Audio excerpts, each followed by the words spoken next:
This is the age of adventurers, a time when heroes are forged, not born, each carving their own legend from a world of chaos. Their path lies through mysterious gates that appeared from nowhere.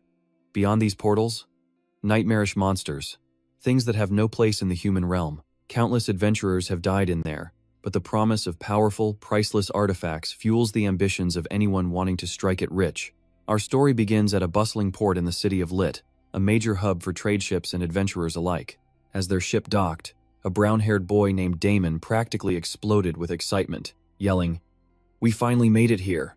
Walking through the streets, Damon couldn't ignore the calls from all the small-time merchants. His eyes lit up as he took it all in. So this is the port city of Lit, huh? Damon was completely captivated, looking at everything around him. Just then, Wur walked up, slinging an arm over his shoulder. "You seem pretty happy, huh?" Damon saw Wur's expression and shot back. "You're just as excited as I am, aren't you?" Trailing behind them were Tehran and Charlotte, both just as thrilled to be starting this journey. They pushed forward, full of passion and a hunger for victory. Right here, right now, their real adventure was beginning. The four of them stopped for a moment to rest and plan their strategy. Wur's face turned serious. "We need some bait," he said.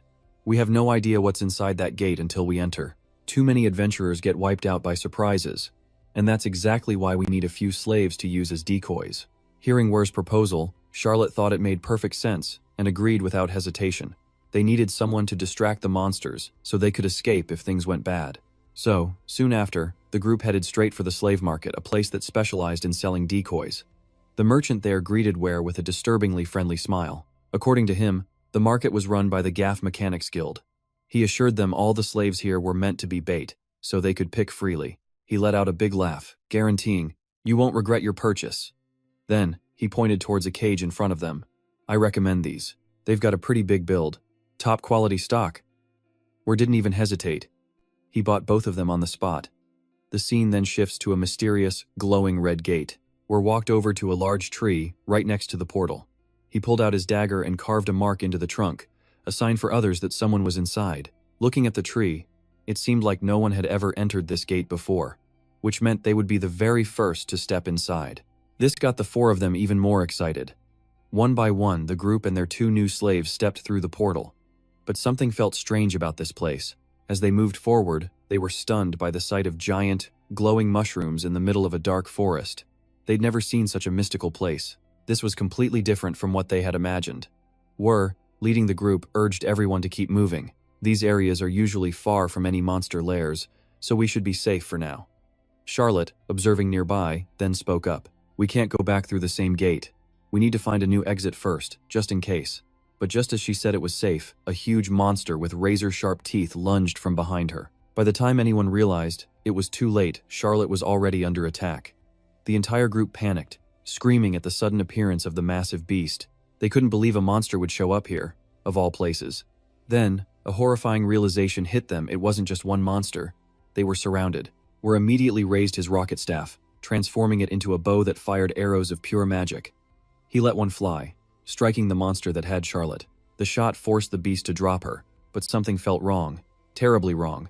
He screamed at the others, "Tie the two decoys to a tree. We have to run, now." Following the order, Tehran pulled out his knife to threaten the slave in the black cloak. The slave begged to be taken along, but Tehran didn't care. He just yelled, "Shut up and stay here." Meanwhile, Damon quickly chained the other slave to a tree root. And just like that, they sprinted away, leaving the two slaves behind. Despite the slaves' desperate screams for help, a monster charged and attacked the one in black, while another raised its claws, ready to pounce on the slave in white. Meanwhile, Wur's group was running for their lives, trying to escape the horde. Wur carried Charlotte on his back, panting heavily. "This run's a failure," he gasped. "Forget about clearing the gate. We just need to find an exit fast." But Damon was still in complete shock. Frozen by what had just happened, he just stood there, completely ignoring Ware's urgent shouts.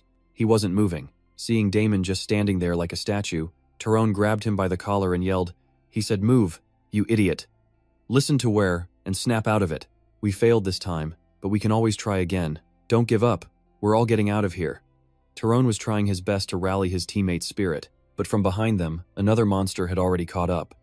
In an instant, it lunged at Tehran, slamming him into the ground so hard it cracked the earth. Rock fragments flew everywhere. Ware saw it happen and screamed Tehran's name in horror. But Tehran was already gone. He couldn't answer back. Damon, terrified, just sat trembling on the ground, staring at Tehran's body and weakly calling his friend's name. That's when Ware snapped. Full of rage, he prepared his rocket staff to fire another magic arrow, but the monster gave him no chance, whipping out its long, sticky tongue. It wrapped around Ware's body, hoisting him up towards its mouth, leaving him completely helpless. Seeing this, Damon was paralyzed with fear. The monster was absolutely brutal. Ware could only struggle and scream for help. Now, the creature turned its attention to Damon, still scrambling on the ground. It lunged, sinking its teeth into his leg. Damon screamed in agony. Suddenly, he noticed someone standing in front of him. He realized it was the other slave. A flicker of hope. Damon desperately begged for help. "You're alive? Awesome. Quick, help me. My entire team is dead. It's just you and me now." "Oh, right. I'm sorry about before. I didn't mean it. You can't escape alone. An extra person can't hurt, right? So please." But the slave just stared back coldly. The thug's patience snapped. He screams, instead of just standing there, "Help me out, you damn bastard." Seeing the guy's fury, the slave up in the tree doesn't say a word. He just smirks, and then leaps down to the ground. You'd think he was here to save the day. Nope. He just stands there, spear in hand, totally emotionless, watching the monster maul the other guy. And as he watches, he says coldly, "I don't know. Looks like I'm a little too late." Right then, the monster is about to swallow the thug whole. Seeing this absolute betrayal, the thug screams with pure hatred. "You bastard! You think you're getting out of here alive? You're next." But before he could finish his sentence, the monster swallows him in one gulp. Now, its new target is the slave standing right in front of it. It lets out a low growl, then lunges forward like a freight train, aiming to kill. But the slave? His expression doesn't even change as he stares it down with ice-cold eyes. Then, he raises the spear, and with one clean, decisive strike, skewers the monster straight through, pinning it to the ground. It collapses, unable to move, unable to fight back. Then, our guy casually brushes his hair back.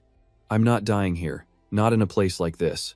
This man is El Pomi." We cut to a different time, a desolate wasteland, totally ravaged by monsters. High on a cliff, the silhouettes of a small group of people. They're adventurers, the lucky few who survived the apocalypse.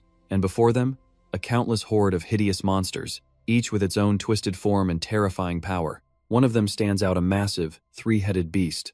That is the Dragon King, Gontai. The girl on the cliff watches the scene unfold, her voice filled with despair. Looks like the Sagittarius organization has fallen too. Now, we have nothing left to rely on. The Knights Order, the Resistance, the Crusaders, all the adventurers, and even the 6 heroes who were once our hope. They're all dead. You're the only one left. The very last adventurer, El Pomi. Let's go. Time for our final adventure. And just like that, the battle erupts. In an instant, the entire forest becomes a battlefield of pure destruction. Pomi collapses to his knees, his body covered in blood. Around him, the bodies of dozens of his fallen comrades. All he can do is stare at the carnage and scream in agony. His brothers in arms, the ones who fought by his side, all gone. And now he, the last survivor, is forced to kneel before one of the heads of the Dragon King, Gontai. He looks up helplessly at the sky, where the now 2-headed Gontai circles above, and asks himself in despair, "Is this really how it ends? It's regenerating its severed head. Everything we did was for nothing. Is this my end? The end of the world, and the end of our adventure, too? What a joke. How can this be the end? Philip, Jiden, Alexis, they all sacrificed themselves for this." He screams at the top of his lungs, "I can't accept this." His eyes burn with pure rage as he glares at Gontai. He is determined to destroy this thing. It can't end like this. Pomi gathers what little magic he has left into his palm. He tries to form a magic arrow, but his body is too broken. The magic in his hand shatters into nothing before he can even launch the attack. The backlash causes him to cough up a massive amount of blood. And now, Gontai has noticed him. It begins to gather a huge amount of magic in its mouth, preparing to fire.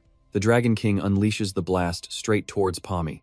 Completely exhausted, he can only stand there, frozen, watching his doom race towards him as he blames himself. How pathetic. Why did it have to end like this? If only I were stronger. If I just had one more chance. Suddenly, cold water splashes over him as someone shouts, "Get up, you bastard! Don't think faking sick is going to work. A slave like you should know his place." Pomi's eyes snap open to a familiar, yet impossible scene. He's totally confused. What about Gontai? Am I still alive? Wait a second.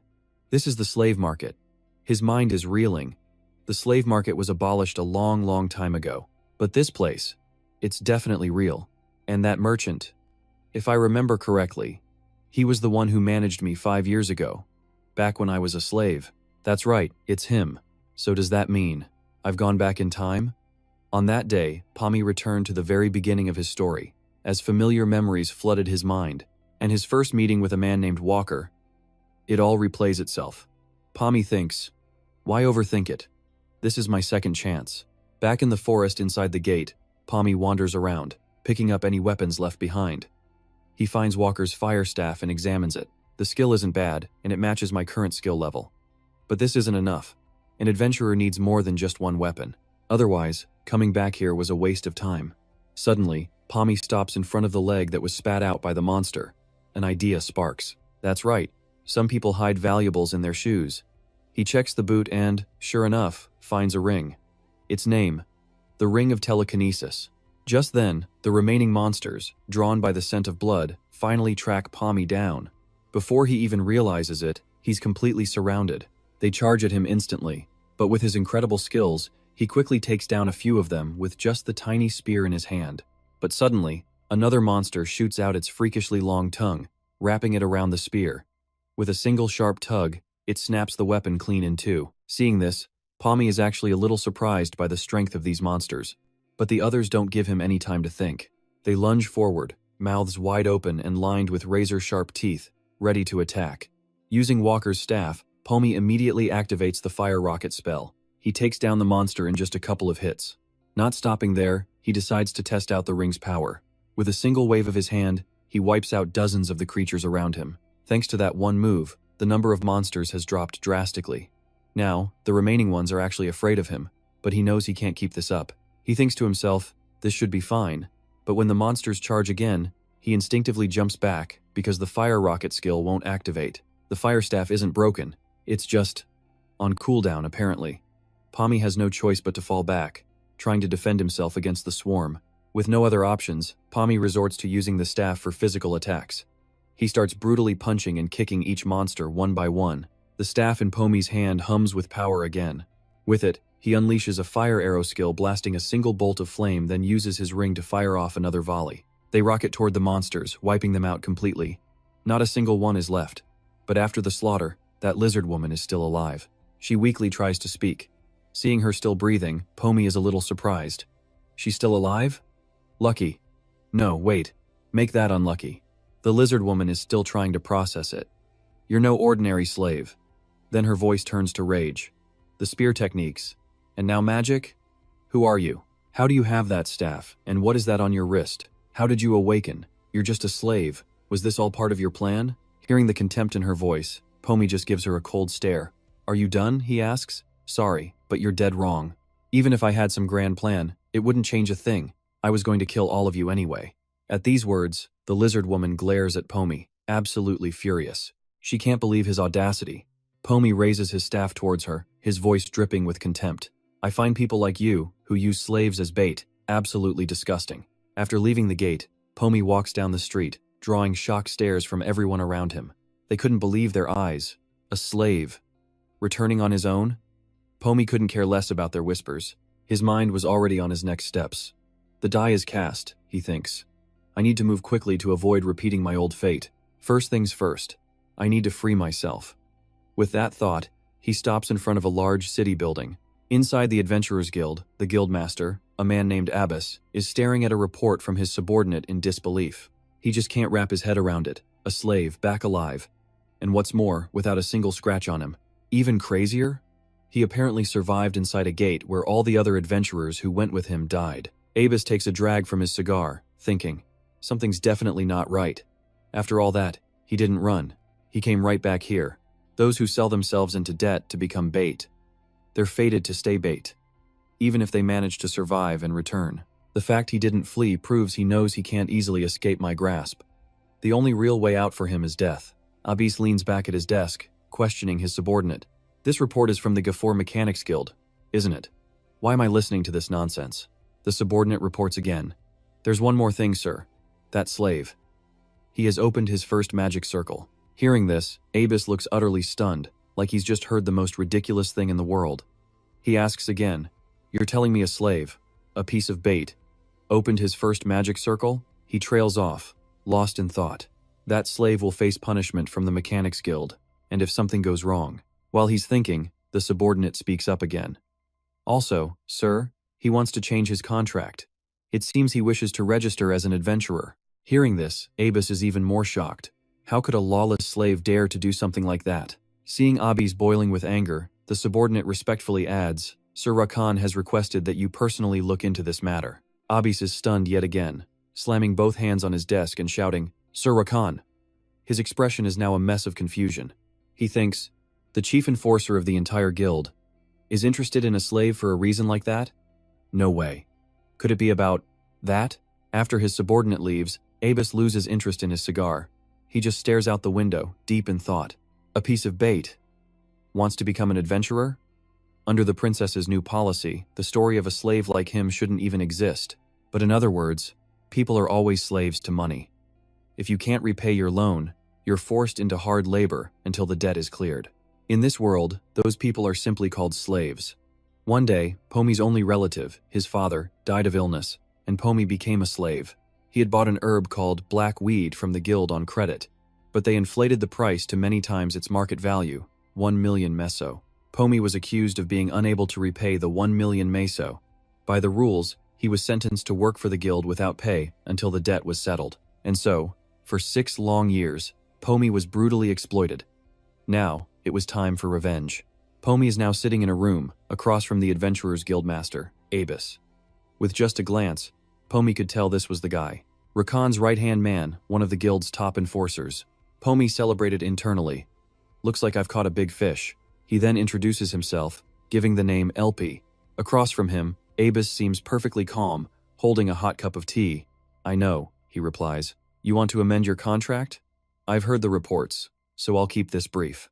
With that, Abis sets his tea down on the table. His eyes lock onto Pomi with a serious gaze. "I will change your contract's designation to F-rank adventurer." Hearing Abis's words, Pomi is surprised he would agree to his request so easily. It's just as he thought. The man must have figured something out. But Pomi didn't have the patience to beat around the bush. He gets straight to the point. "Thank you, but I want to be E-rank." Abis's face immediately sours. "What? E-rank? Why don't you just ask the Adventurers Guild to promote you to A-rank while you're at it?" Seeing Abis's reaction, Pomi lays out his reasoning. "I've been through hundreds of gates over the past 3 years as bait.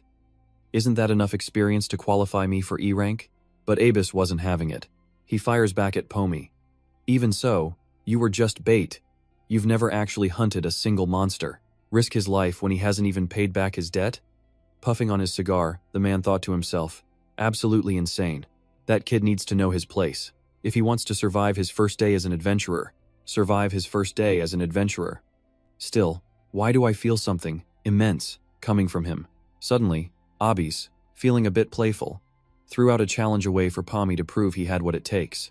"This gate holds 5 people. And see these 12 marks? Prove it," Abis said, smoke curling from his lips. "Do what you say you can, and I'll grant your every request." He shoved a contract toward Pomi, a dangerous glint in his eye. And of course, Pomi wasn't about to pass up an opportunity like this, was he? The scene shifts. We're in a forest now, where a guy confronts Pomi. "So, you're the rookie joining our party? Nice to meet you, I'm Chep, the team's tanker." He then gets right to it. "Heard from Mr. Abis you used to be a slave, right? Don't worry, I don't care. My teammates don't either. Hope we can work well together." Then he immediately asked about Pomi's skills. "I heard you can use fire magic," Mac chimed in, stepping closer. "Wait, what do you mean? You can use multiple elements?" Chep jumped back in. "From what I've heard, mages can only use the element they were born with, so any items that don't match their affinity are totally useless." The others in the back started whispering. "You ever hear of that? This is getting complicated." Chep got them back on track. "Alright, enough chatter. As you know, we're not here to hunt monsters today. Our mission is to find and collect the gear left behind by 12 other teams. Then we bring it all back to the guild." "I heard they're paying 3,000 meso per item," Max scoffed, clearly annoyed. "Aren't they taking too big of a cut? We won't make a thing unless we can get some of their drops. An enchanted ring for an adventurer is worth over 7,000 meso. The guild's price wasn't even half of that." A man with a scar on his face said, "But what's the point in complaining?" Max shot back. "What? When was I complaining? Enough, everyone, Chep ordered. Ready? Let's make some money. As they ventured deeper into the dark, creepy forest, a dark-skinned man muttered, "It's bright out, but this place. It's giving me the creeps." Chep warned everyone to stay alert. "We'll probably face a lot of fights in here, so we need to set up a temporary base first." One of the team members pointed up. "Chep, what about up in that tree?" "With those branches, hiding and moving between trees would be easy." Chep nodded. Not bad. Let's do it." Everyone dropped their gear. Matt clapped Pommy on the shoulder. "You just rest up. Setting up camp is my job and that idiot's over there." Once the base was ready, Chep spoke. "Base is set. We're splitting into 2 teams to search the area." He assigned Tom and Da. "You 3 are team 1. We'll check east and west, then meet back here. If anything happens, signal immediately and run back to base." "Got it?" Everyone yelled back in unison. "Got it." Jeff and Pommy went together, with Chep leading the way. But something was bothering him. How have we been walking this long without spotting a single monster? Not even one piece of gear. Did we get here too early? We'll just have to go deeper tomorrow, he decided. Chep then turned to Pommy. "So, how's your first expedition as a real adventurer feel?" "I'm nervous," Pommy admitted. Chep laughed. "Haha, of course. Who isn't?" he continued. "You know, even after all this time, my heart still pounds every time I step through a gate. I'm a coward, really, but I keep moving forward because I have amazing teammates," he added. "It sounds weird to praise them myself, but they're genuinely good people." Chep's tone turned sympathetic. "I was sorry to hear about your past. Used as bait? I can only imagine how horrible that must have been. Speaking of which, Pommy, would you want to?" He turned around, smiling. "Join our team."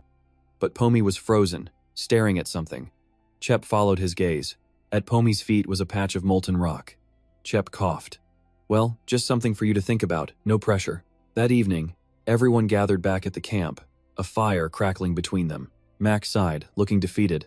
"Ah, you guys didn't find anything either, huh?" Chep shot back. "You think finding this stuff is easy?" He chewed on a piece of meat. "Can we not talk about work while we're eating? We can talk about it tomorrow." Pommy just quietly took a sip from his flask. The moon was high now. Chep, holding a torch, whispered, "Hey Pommy, you asleep?" Pommy didn't move, still wrapped in his blanket. Mac put a hand on Chep's shoulder. "Captain, what's with the extra effort?" He pulled out a knife, a savage grin spreading across his face. "He's out cold.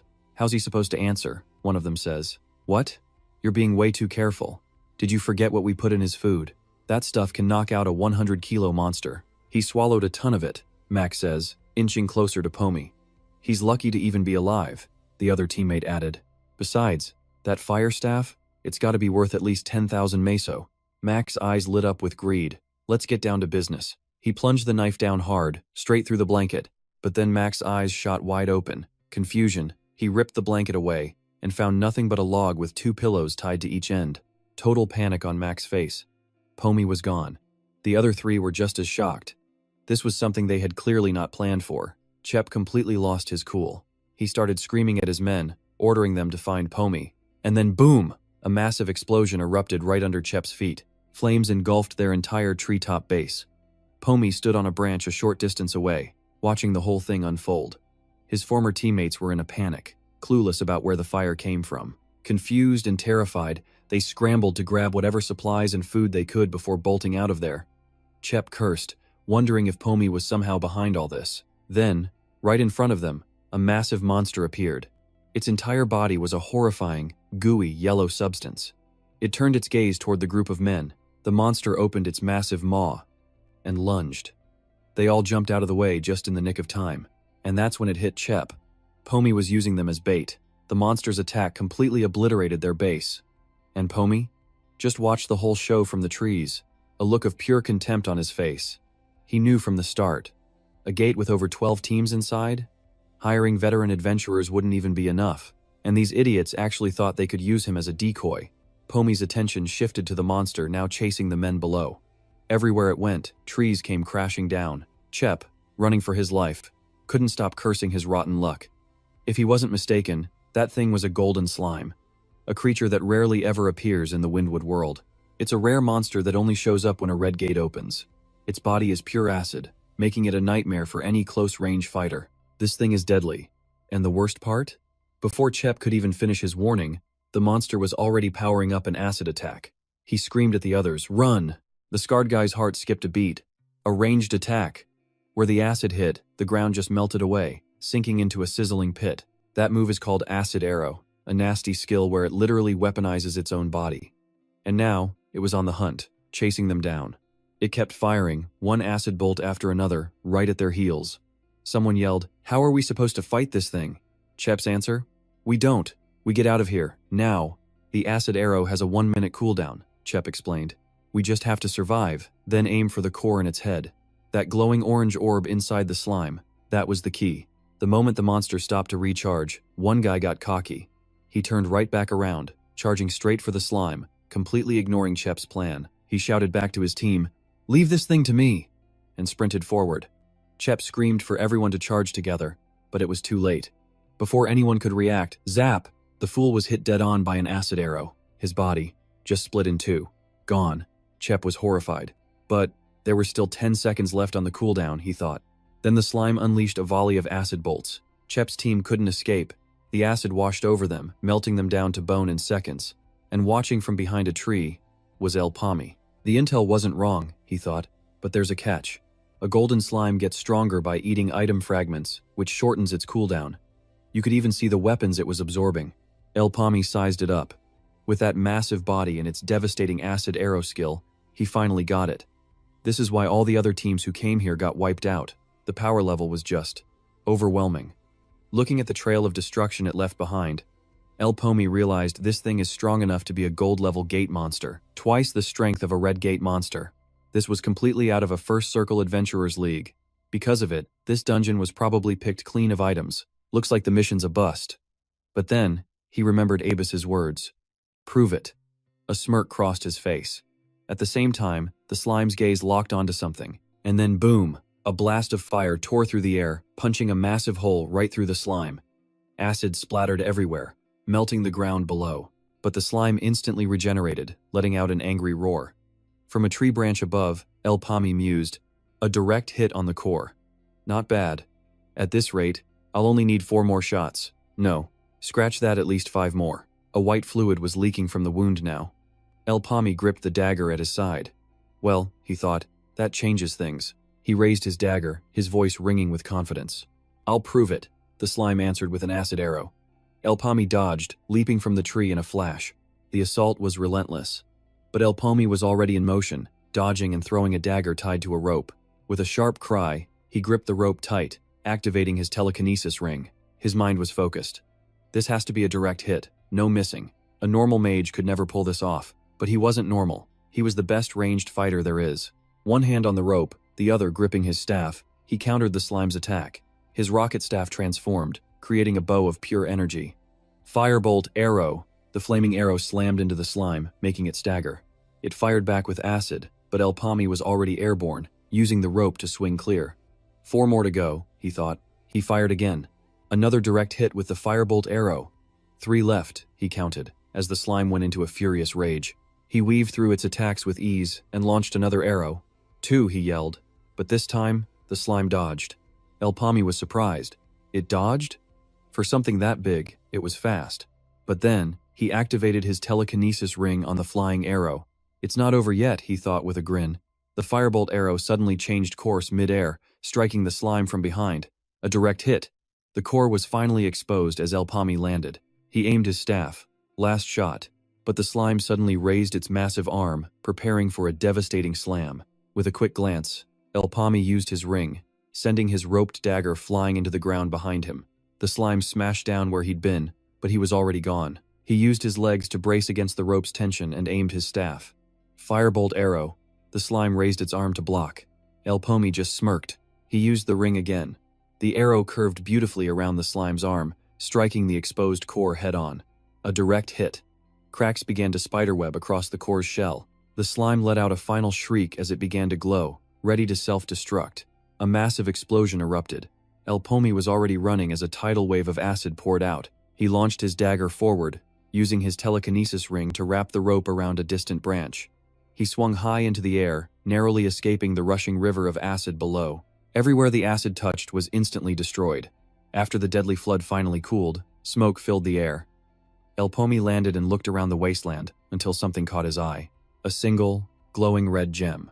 El Palmi used his ring to pull it towards him. The moment it touched his hand, it pulsed with brilliant red light, surrounding him in a protective barrier. Back in the Adventurers Guildmaster's office, El Pomi announced, "I'm back." Abis took a long drag from his cigarette, staring at the adventurer sitting opposite him. "So, you're not just full of hot air, are you?" Abis said. "But why are you back alone? Where are the items?" El Pomi replied coolly. "The team you gave me. They were all rookies. They planned to jump me and steal all the loot." He closed his eyes. "When I split from the group to get away, they ran into the boss monster. They were all wiped out." "A boss monster?" Abis asked. El Pomi confirmed, "A golden slime." Hearing that, the guildmaster's eyes went wide. "What? If it was a golden slime, then all the items must be." "That's right," El Pomi cut in. "It swallowed every last one of them." Abis gritted his teeth. "Damn it! All the Merchant's Guild items are gone? The mission is a complete failure." He stared at El Pomi, his mind racing. "The problem is, this kid survived and got out. See, there are a few hard rules for these gates. Rule 1. Limited entry. Only those who've marked the gate pillar can get in, and after that, the gate is sealed until everyone inside is dead. Rule 2. The entry limit is based on the gate's difficulty and adventurer's circle level. Gate difficulty is shown by color. Red is easiest, purple is hardest. If your circle level is higher than the gate's difficulty, you can't get in. Simple as that. And Rule 3. You only get one shot. Clear the gate by beating its biggest threat. If even one person makes it out alive, the gate is destroyed. You can never go back. Which means, if he got out, the gate is gone for good. No one else can ever enter." Abis's thoughts swirled. So the gate has vanished. But how could a single circle hunter like him handle a golden slime? He sighed, blowing out smoke. "I get it. You were just focused on saving your own skin. Is that it?" He'd already written off the swallowed items, ignoring them completely. The mission was a failure. That's all that mattered. But then El Pomi spoke up. "Hold on. I'm not done talking." "What is it?" Abis asked. El Pomi unwrapped the binding on his arm, revealing something underneath. "The golden slime," he said. Abis's eyes went wide. "No. Impossible." El Pomi held up his arm, now marked with 2 glowing circles. "I consumed it." Abis was floored. 2 circles? You absorbed the mana stone from the golden slime? "I believe," El Pomi stated calmly. "This proves what I'm capable of. So, as promised, put my name on the roster." Abis gave his answer. D rank. El Pomi stared back, shocked. "What did you say?" Abis stepped closer to El Pomi. "I'll register you as D rank. No, scratch that. Work with me, and I'll make you a C rank adventurer." Without hesitation, El Pomi picked up the pen and signed. Taking a drag from his cigarette, Abis thought to himself. C rank was a huge stretch for an adventurer without even 3 circles. Usually, adventurer ranks are decided by the number of circles they have. The system was a pyramid. At the very top, you had the veteran A and B ranks. In the middle were the C and D ranks, the workhorses, and at the bottom, the E and F rank newbies. The number of circles was supposed to be the ultimate proof of power. But this kid? He was different. He jumped a level just by absorbing a single mana stone. Unheard of. And he claimed it was all just survival instinct? Abis let out a small, thoughtful smile. "Yeah, survival instinct. No, that wasn't right. This was raw, natural talent. To come back from the brink of death with a second circle already formed. Abis had never seen anything like it. I need this guy." A grin spread across his face. He'd just hit the jackpot. El Pomi noticed the sudden change in attitude. Seemed like the old man was finally warming up to him. Well, no time to waste, he thought. A red gate had appeared. A 100-person raid. A massive event that every merchant guild had their eyes on. And of course, the Gafo Merchant Guild was no exception. El Pomi set the pen down. "Well," he mused, "this doesn't hurt my plans at all. In fact," he thought, "this is the perfect opportunity to move my plan forward." He looked at Abis. "I have a proposal for you." Abis just grunted. "Spit it out." El Pomi held out his hand, his voice casual. "Lend me some money." On the outside, Abis kept his smile, but inside, he was raging. This damn kid has some nerve. People say the gates ushered in the age of adventurers, but that's a lie. It was all a trap set by the Dark Sorcerer, a meat grinder designed to wipe out the future of the World Tree and bring about the apocalypse. All those monsters inside, they're just waiting for the right moment to pour out, and when they do, we are guaranteed to lose. In exactly 3 years, the fate of the World Tree is sealed. Abis watched through the window, cigarette in hand, as El Pomi walked away. His other hand rested on the pouch of money beside him. It's not enough, El Pomi thought, but it's a good start. This 100-person gate was a red-level threat. Only those with 2 circles were even allowed to enter. Normally, the Gaffo Guild only backed high-rank adventurers. The only reason they'd invest in a 2-circle rookie like him? They were gunning for that specific gate. He'd managed to get some cash, but blowing it all on items would be idiotic. Gear appropriate for his level was way too expensive. Can I even buy anything useful with this amount, he wondered. Then, an idea struck him. El Palmi stopped walking. He was standing before the entrance to the Lee Slave Market. Looking up at the sign, he stepped inside. A man with long hair greeted him with a practiced smile. "Welcome, valued customer. Thank you for choosing the Lee Slave Market. You're an adventurer, yes? Allow me to show you around. So, what kind of partner are you looking for? Some bait? A warrior to fight by your side?" El Palmi shook his head. "I need a guide."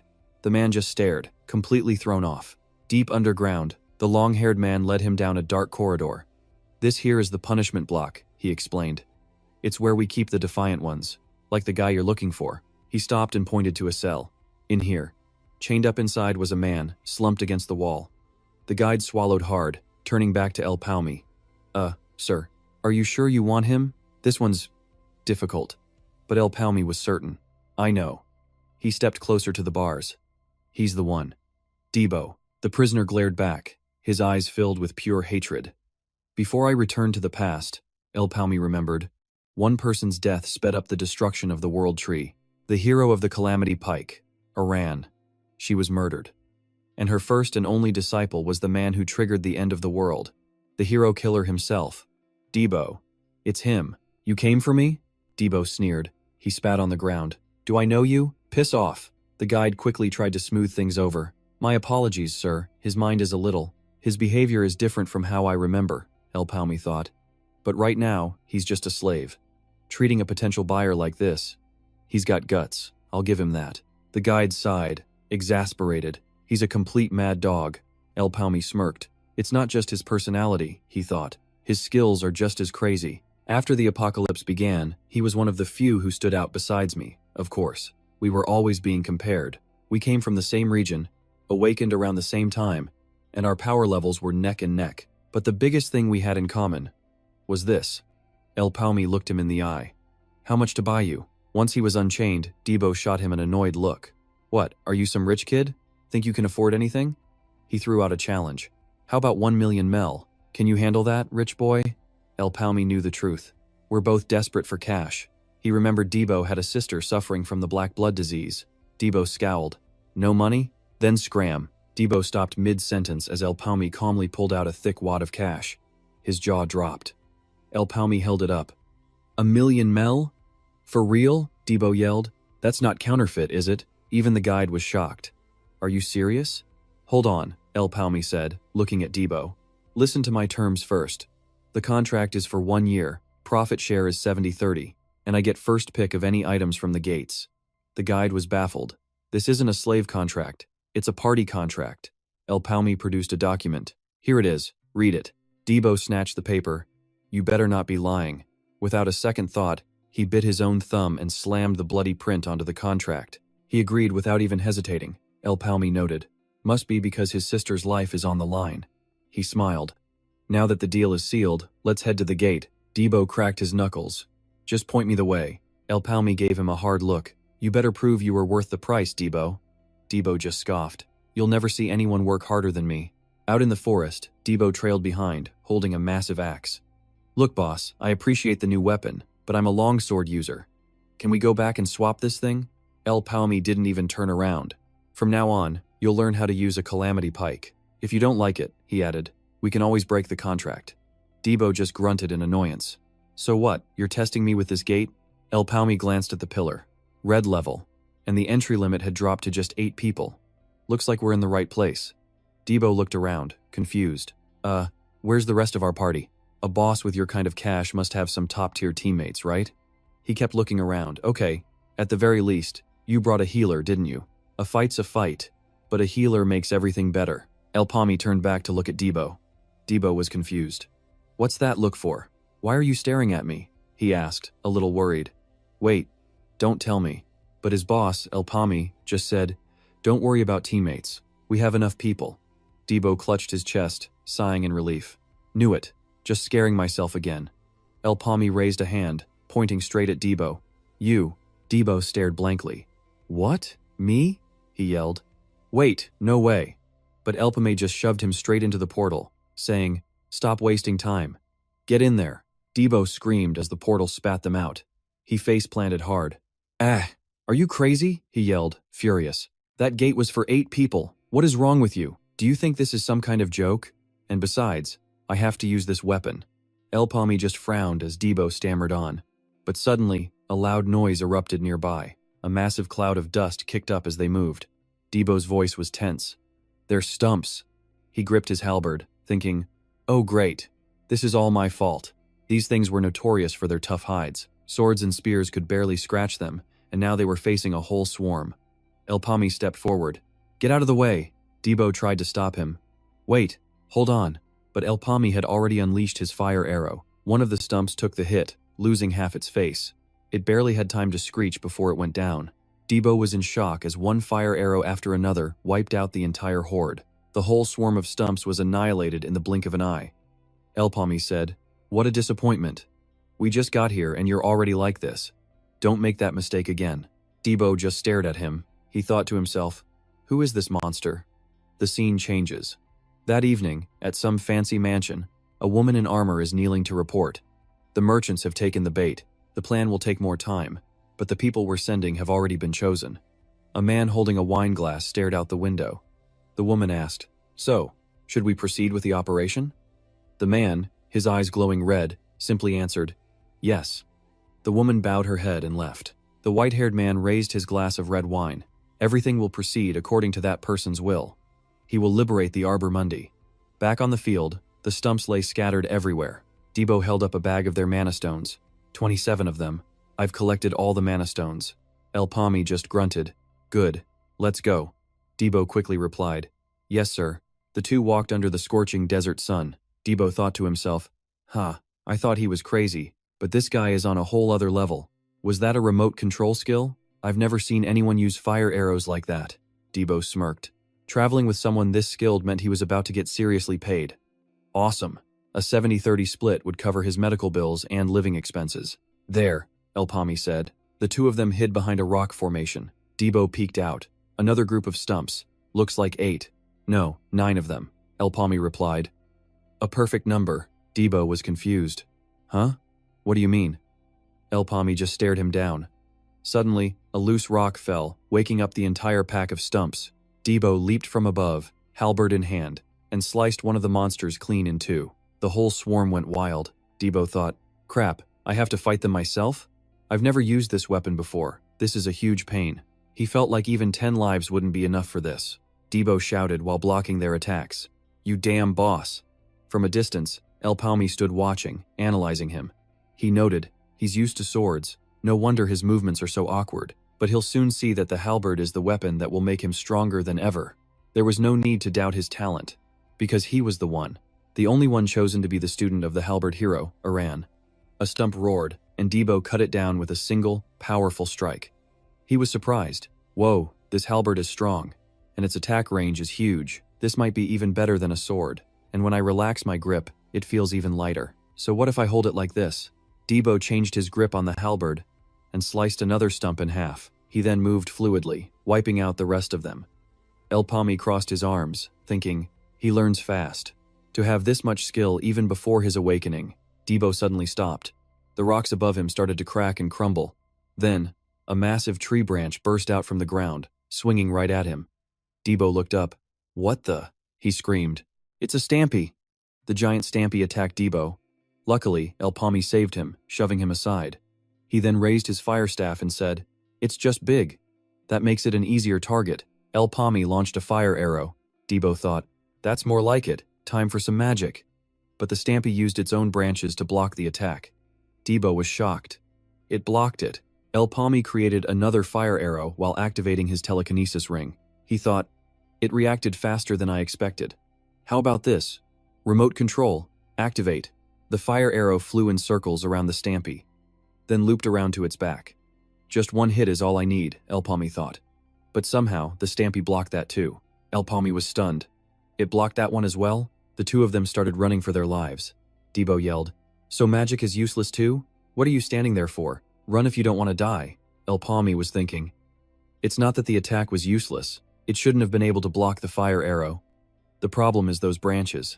The Stampy stabbed its branches into the ground, and the two heroes leaped to dodge. The monster continued its relentless assault. El Palmy quickly used his telekinesis ring to control a giant boulder. He and Debo landed on it, narrowly dodging the Stampy's attack. Then, El Palmy called out, "Debo, you handle the little stumps," he ordered. Debo replied, "Wait, when did?" But El Palmy was already on the move. "I'll take care of the Stampy." He leaped off, leaving Debo stunned. Huh? Wait, how is he so fast? El Palmy launched a fire arrow straight at the Stampy. From a distance, Debo thought, "No, you can't beat it without a solid plan. We have to run." A massive explosion erupted. Still, the Stampy managed to block the attack. Debo thought, "See? I knew it." But then El Palmy's fire arrow managed to injure one of the Stampy's eyes. Debo watched, his heart pounding. He got a hit in. El Palmy launched another arrow, thinking, "Its branches are more agile than I thought, making it hard to dodge an attack with remote control. But now that I'm at level 2, I can cast twice."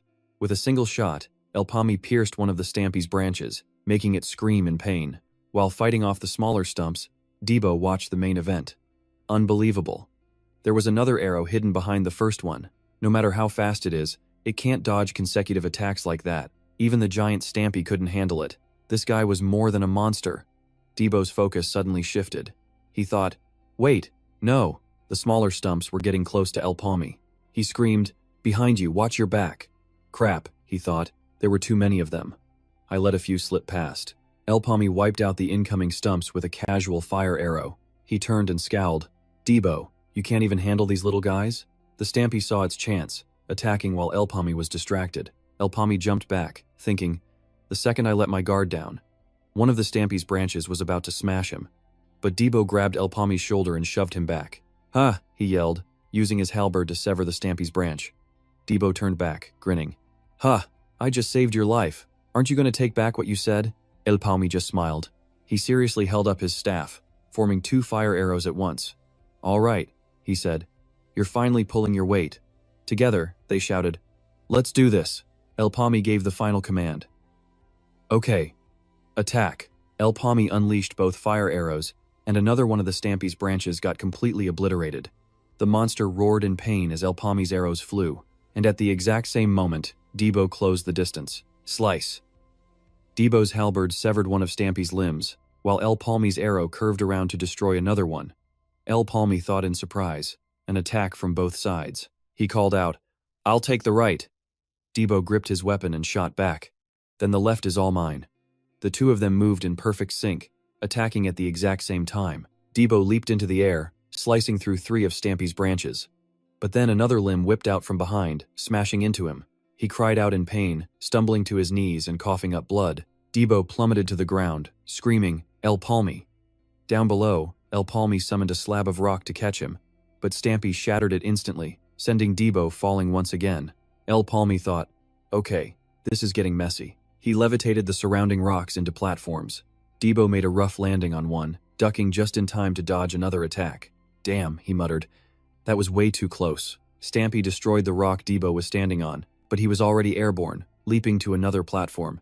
El Palmy's arrows zipped around the monster's head, forcing it to turn away, distracted. "Let's finish this, Debo," El Palmy yelled. Debo charged forward, plunging his halberd right into Stampy's eye. The beast roared in agony, slamming Debo against a cliff face. He pushed off the wall, screaming, "It's not over, you damn monster." El Palmy clenched his fist, using his telekinetic ring to control the halberd still buried in Stampy's eye. He yanked his hand back, and the halberd ripped free from the monster's socket, flying straight back to Debo. Catching it, Debo grinned, open wide. "I've still got dessert for you." With a final slash, he took out Stampy's remaining eye. The monster shrieked in pain as Debo jumped clear, landing safely on the ground. Stampy's massive jaw hung wide open. El Palmy fired 2 arrows that flew straight down the monster's throat, and its core began to crack and shatter. The beast was consumed by fire. Debo gasped for breath. El Palmy walked over. "Nice fight." Debo nodded. "You too." The two of them stood and watched as Stampy burned to ashes. The scene changes. The moon is high in the sky, but one house still has its lights on. Debo's little sister sat at the dining table. "It's so late," she said to herself. "I should just eat first and go to bed." She closed her eyes to say grace. Thank you for the meal. Suddenly, there was a knock at the door. She turned around and went to open it. Who is it? She asked. Her eyes went wide with shock. Debo was standing there, covered in wounds. Brother, she cried out. He just smiled. I'm home. Her little hands clenched the fabric of her dress. With tears in her eyes, she threw her arms around her brother. Welcome home. Meanwhile, in his own house, El Palmi had also returned. He walked inside and looked towards someone lying in bed, a photo of him and another person on the nightstand. Elsewhere, Abis sat in his office, staring intently at a document in his hands, lost in thought. He sighed. This whole thing. He grimaced, rubbing his temples with a pipe clenched in his teeth. The subjugation of the high-grade gate for 100 adventurers is almost here. But who should I send? Sir Rock is in charge of this. If I disappoint him. Abis muttered to himself, thinking about the upcoming raid. This subjugation was a huge event, with all 10 of the major guilds participating. The reason it was so popular? The items inside could potentially be rare drops, maybe even legendary. He pressed the smoldering end of his pipe into an ashtray. Of course, that also means the difficulty is off the charts. The 3 Natasha sisters from their guild, the Golden Richie, they possessed unbelievable skills with 1 or 2 magic circles. Compared to them, the adventurers from the Gaff Miners Guild, who also had 2 circles, were a complete joke.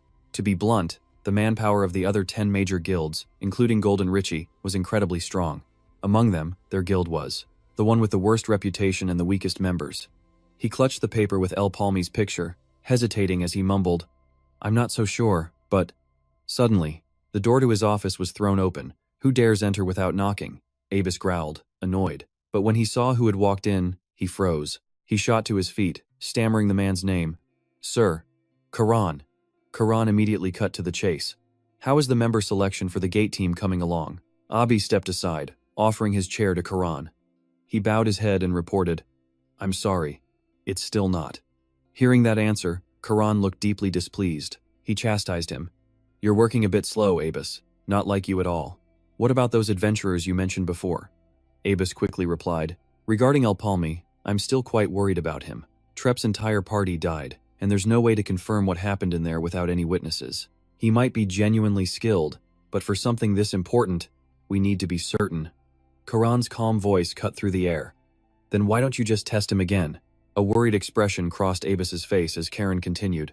It's not like this event will only happen once, right? We can just form a team of prospects we want to evaluate. Have them conquer a random gate nearby. Karan grinned, a dangerous glint in his eye. His voice dropped to a low rasp. Quite a few people will go in, and that way, we'll find out everything we need to know about them. The scene shifts to a glowing red gate, where a large number of adventurers have gathered. To participate in today's event, one man cheered excitedly. Whoa, look, there are so many adventurers this time. Suddenly, a group of people approached El Palmi. You part of the South Asia group? They asked. A man named Iburu gritted his teeth in annoyance. 2 slaves? El Palmi didn't answer, just stared them down coldly. He looked at them and thought, no matter how you slice it, we are not welcome here. To adventurers like them, slaves are just a nuisance, that's the unwritten rule, especially among experienced adventurer parties. He thought grimly. It seems they're true, fully awakened 2-circle magic users. They look much stronger than Trep's old team. Which means they're strong enough that they don't need to use slaves as bait. Just then, Abbas appeared and spoke. Is everyone here? El Palmi was surprised. He came here himself? Abis, with his pipe still in his mouth, announced the rules loud and clear. I'll make this short. The test will begin in a few minutes. Whoever demonstrates their potential will be given an opportunity. Iburu asked, confused. What kind of opportunity? Abis's voice boomed. The opportunity to participate in the 100-man gate subjugation. All the adventurers were completely stunned, especially Iburu, who gasped along with the others. The 100-man gate? Abis added. Show me your true strength in this gate, and you'll receive special treatment. El Palmi's expression remained like ice. He thought to himself, so that was his plan. On a tree next to the red gate, the number 40 appeared. Abis shouted, Now, do your best. The red gate flashed with a bright light, and all the adventurers began to walk through it. After stepping through the gate, Iburu grumbled in disappointment. Another forest gate? He glanced at Dulan and declared, I'll only cooperate when we're fighting the boss. Everyone split off into their own teams, scattering around the area. His voice echoed, Split up and scout everything. We'll reassemble at the signal. And of course, El Palmi and Debo formed their own team. With his team, Dulan's voice was cold as he gave the order, We don't have much time. Focus on the hunt. The girl behind him replied excitedly. Yes, sir, Du-Lan. With his keen eyes, Du-Lan had already spotted their target, a mushroom monster, and it was heading right for them. Someone complained, sounding bored. Is there only one monster? Du-Lan raised his staff to cast a spell, grumbling in annoyance. What a waste of time. He launched a blue orb at the monster, so powerful it caused a huge explosion, sending rock and dirt flying everywhere. 2 words came to Du-Lan's mind. So boring. He gave another order. Grab its magic stone and let's go. As the dust settled, the monster's silhouette slowly reappeared. After that massive explosion, the monster was completely unharmed, not a single scratch on it. A team member shouted in shock. What? It took no damage at all? Du-Lan's face paled as he gasped. It's strong enough to resist a tier 1 spell, but whatever, there's a lot of us. Suddenly, the wind picked up, shaking the trees around them. Du-Lan frowned, shouting a warning. Something's wrong. Everyone, be careful. It wasn't just one mushroom monster. Now, dozens of them were emerging, surrounding the 4 of them completely. Du-Lan yelled, "Damn it, we're totally boxed in." Instantly, several sword slashes flashed through the air, and with just a few swings, the mushroom monster was taken down. After defeating it, everyone was panting from exhaustion, looking at the dead monsters scattered across the ground. The girl in the group yelled out in a panic. Sir Du-Lan, these things are stronger than we thought. What do we do? Du-Lan frowned, his expression serious. We're facing an insane number of monsters. At this rate, we'll burn out fast.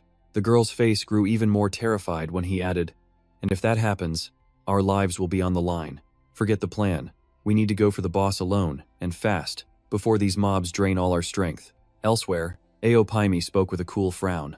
Most of the other groups are probably thinking the same thing. After taking down a monster, Debo was breathing heavily, his voice trembling. That actually makes sense. Hope it works. But, why are you just standing there talking instead of helping me? Aopaimi replied with a lazy tone. It's only 3 monsters, Debo said cautiously. Still, you're the one who said we have to use our time wisely and conserve energy. Aopaimi shot back. Right. Let's keep moving. Debo's face turned serious, his brow furrowed with determination. Let's go take down the boss. With that same cold attitude, Aopaimi replied, Clear the mobs first. Debo looked confused and asked again. Huh? What was that? Didn't you just say we should go kill the boss? Aopaimi gave him a weary look and explained, That's what everyone else is doing. So we're going to clear mobs first. Killing the boss isn't the only way to get points. Your ability to clear out the small fry counts too. Besides, the more people who gather at the boss, the more dangerous it gets there. You never know what schemes those people are hiding. Not every plan is obvious. Some people are always plotting something in the shadows. Debo scowled, thinking to himself, Wow, does this guy think he's always right? Aopaimi looked up at the sky, adding, And I've got a really bad feeling about this place. In another part of the forest, Du-Lan's team was still on the move. The girl on his team noticed something and called out, Sir Du-Lan, look. Du-Lan looked where she was pointing. An exit. I didn't think we'd find one this fast. Doesn't matter. Mark this spot. She immediately replied, Yes, sir. Suddenly, Evan let out a scream. Du-Lan whipped his head around, annoyed. What is wrong with him? Hey, Evan, shut your mouth. But Evan just let out a bizarre, loud laugh. Enraged, Du-Lan grabbed him, yelling, Didn't you hear me? You're going to attract every monster around here. Evan turned around, his whole body trembling, with tears, snot, and sweat covering his face. Du-Lan was stunned, a single thought echoing in his mind. What the hell? All 4 of them panicked, scattering and screaming in terror. Du-Lan quickly realized what was happening. He covered his mouth and nose, thinking, Poison gas. This is bad. I need to get out of here now. He sprinted towards the exit they had just found. But suddenly, another mushroom monster appeared, chasing him from behind. So that was the source the poison gas was coming from its body. Du-Lan's eyes widened in fear as he glanced back at it. The mushroom monster opened its mouth wide, revealing rows of sharp teeth. Du-Lan was so terrified he dropped his hand from his face and let out a strangled cry. His face twisted in pure horror, eyes wide, completely speechless. Far below the cliff, the river's surface churned with violent waves. Aopaimi and Debo were walking along the river cliff. Debo followed behind, thinking with frustration, We barely fought at all yesterday, so should I. He suddenly noticed something and looked up at the sky. It was a red signal flare, fired from somewhere deep in the forest. Debo gasped in surprise. Whoa, a signal flare. They must have found the boss. After seeing the signal, the 2 of them headed toward the gathering point. As they walked, Debo voiced his doubts. Even though we agreed to fire a signal for the boss, I can't believe they actually did it. With his usual icy demeanor, Eopaime scanned the other adventurers gathered there. Looking them over, he knew something was off, thinking, one team is missing. A man named Iburu stood with his arms crossed arrogantly. He sighed, then said in a commanding voice, "Looks like everyone's here. I'll explain the situation." Reber immediately cut in. "The Mage Dulan squad isn't here yet." Iburu snapped back impatiently. "Forget them, we've waited long enough." He shouted in frustration, "We found the boss's location." He then recalled the horrific scene he witnessed and continued his story. "And we also saw Dulan's entire team get wiped out by it. The boss, it's a raging spore tyrant." Debo's face went pale with terror as he screamed, "What? A raging spore tyrant?" The other adventurers started murmuring nervously among themselves. "We're in deep trouble. Even with a crowd this big, I'm not sure we can take that thing down." "Is that it?" Ibururu said, his voice laced with worry. "Damn it, Elpame. The boss monster is camped right in front of the exit. We have to fight it if we want out." Hearing that, Debo's confidence surged. He puffed out his chest and scoffed, "Humph. You scared of that thing? A couple of bugs are nothing. One fire missile from my boy here, but he didn't get to finish." "Debo, shut your mouth." Elpame cut in sharply. Debo seethed, unable to do anything but grit his teeth and curse under his breath. "You bastard!" Elpame explained calmly. "We'll die if we just rush in blind. My fire missiles can't even scratch it." Debo's face was pure shock. He screamed, "What? Why not?" Elpame's cold voice explained the grim reality. "Even the small fry in here are tough as nails. The boss is going to be 10 times tougher." Ibururu sighed, frowning. "He's just stating the obvious. That's why the slaves." The man next to him cut in urgently. "Ibururu, we don't have time to complain. We need a solution. Now." Suddenly, Elpame raised his hand, his voice chillingly calm. 50,000 mesos. "What?" Ibururu blurted out, stunned. Elpame continued his negotiation. 50,000 mesos per person. There are 30 of you here, so that's 1.5 million mesos. He pointed back at Debo. "Give me the money, and the two of us will act as bait while you all escape." The moment he finished, dead silence. Ibururu grabbed his hair in a panic, his mind racing. "Damn it, what the hell is he talking about?" "Don't be so arrogant," Ibururu's angry voice boomed. He glared daggers at Elpame. "You're still stuck in your slave mentality, but things aren't that simple. This boss can't be baited like the others. If it catches and kills you while we're moving, we'll all die with you. Slaves in a high-level gate are just dead weight." Then he pointed a finger, mocking him. "Besides, what can that guy next to you even do? He hasn't even had his awakening yet. A slave and a two-circle mage? What good are you?" Debo knew it was a taunt, but he couldn't help his anger. He gritted his teeth. "These bastards. They're humiliating me. It's a trick to get me to be bait, but I'm not falling for it." Elpame shot back. "So what's your plan? You have a better idea?" Ibururu was caught off guard and stammered. "Huh? Well," seeing him hesitate, Elpame pressed on. "You don't, do you? If you did, you never would have sent that signal." He crossed his arms. "And just to be clear, my team consists of one two-circle mage and one one-circle mage." The second he said it, a glowing ring materialized on Debo's right wrist. Debo stared in disbelief, shouting, "When did I awaken?" But his shock quickly turned to pure joy. "What is this? Since when?" "Haha, I'm a freaking genius." Elpame pressed Ibururu. "Your team doesn't have two mages, does it?" Ibururu wanted to argue, but he couldn't. All he could do was growl in frustration. "Wait," a voice called out. It was Jibel. She placed a hand on her chest. "If you can really pull this off, I'll pay. However, we don't have that much money on us." "Not a problem," Elpame said, his tone unwavering. "We'll collect after we get out. So if we don't make it, you don't lose a thing." He opened his eyes, looking at them all. "But everyone here has to agree."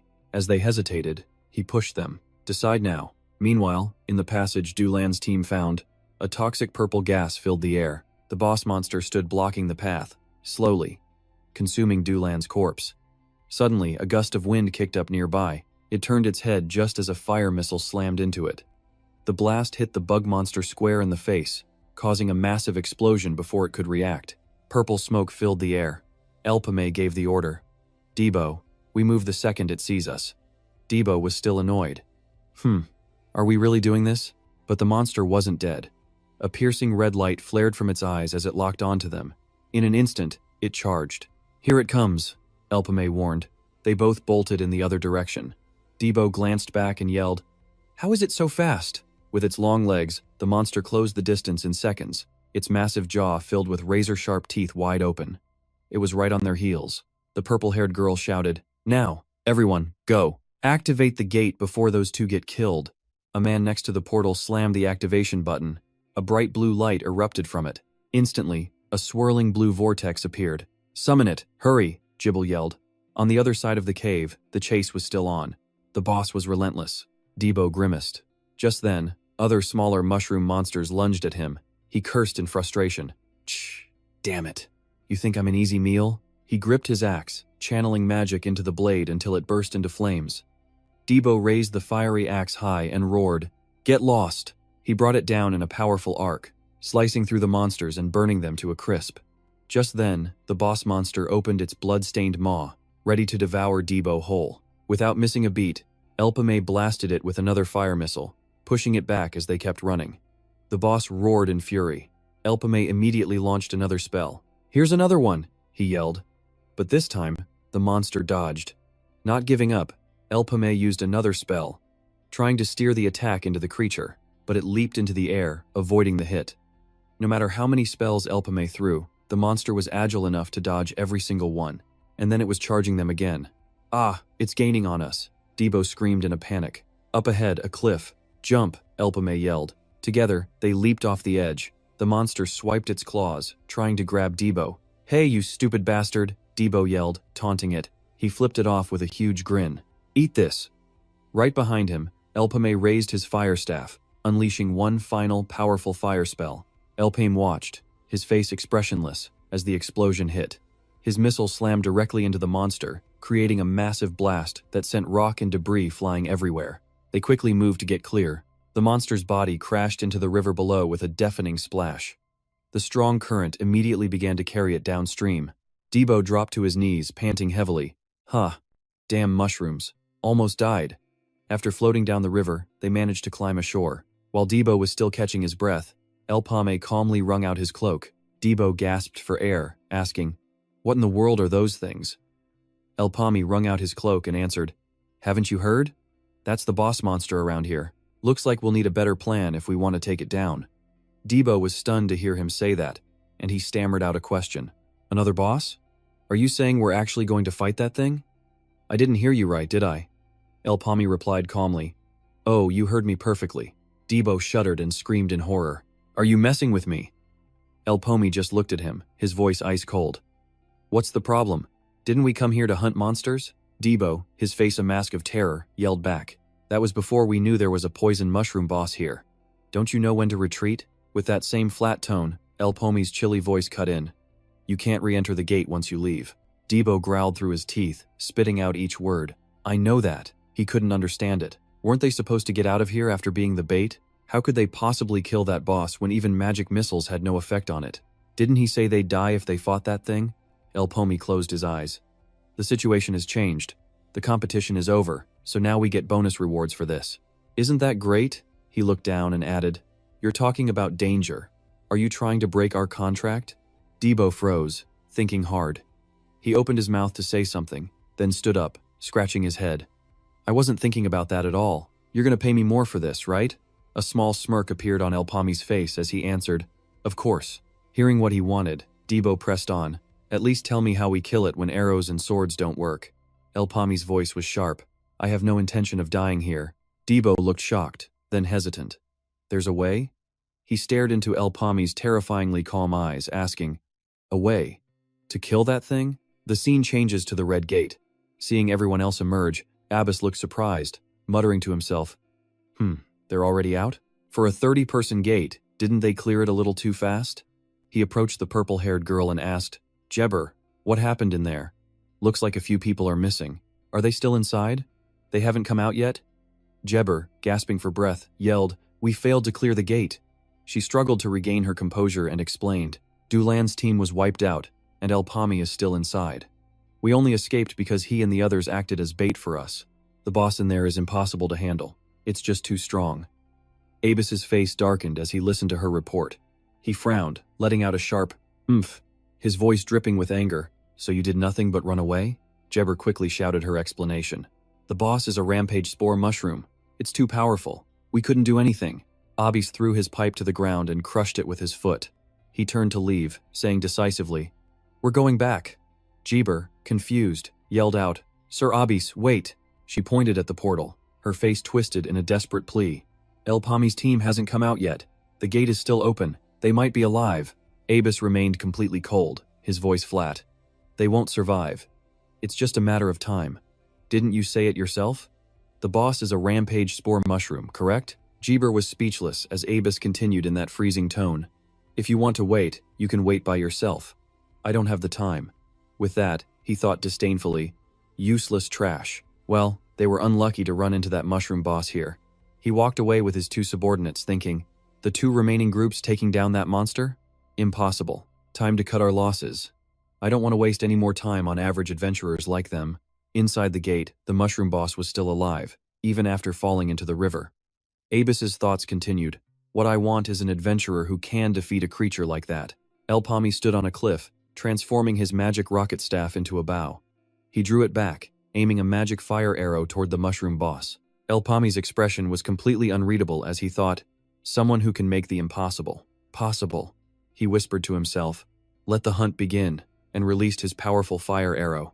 It shot like a rocket toward the forest. This boss was faster and tougher than anything they had ever faced before. On top of that, it used a poisonous fog that spread through the air, making it incredibly difficult to handle. In that case, it's best to keep your distance and attack from afar. El Pami activated his telekinesis skill, calculating. His standard magic missiles just weren't strong enough, but by using telekinesis to twist the arrow, he could drastically increase its piercing power. The magic arrow flew onward as El Pami remained lost in thought. This was a technique he could only pull off in the Wind Arbor world. It was the only thing he could think of to face this rampage spore mushroom, a skill to make the impossible possible, giving him a real chance to actually win. In an instant, the fire arrow reached the boss. El Pami mentally named the technique, Fire Spear. The mushroom boss roared, its mouth wide open as the fire spear flew straight towards it. The spear pierced its body, causing the monster to let out a blood-curdling scream that echoed through the forest. It thrashed around wildly, creating a massive explosion. The smoke cleared to reveal it was barely damaged. A few nearby trees were burning, and its left arm had been blown off. Seeing this, El Pami was a bit disappointed, thinking, I tried to pierce its head in one shot, but it looks like I missed. He muttered quietly under his breath, this is going to be a problem. The monster's left arm instantly regenerated. It flew into a rage, screaming as it charged straight towards El Pami's position. A light from another magic rocket appeared. El Pami launched another fire spear to attack it. He thought tiredly, it's tough using this skill while trying to find a better vantage point. Plus, the cooldown time for fire spear is way too long. He focused, launching another attack, determined. I have to finish this boss before it reaches me, but somehow, it still managed to dodge the attack.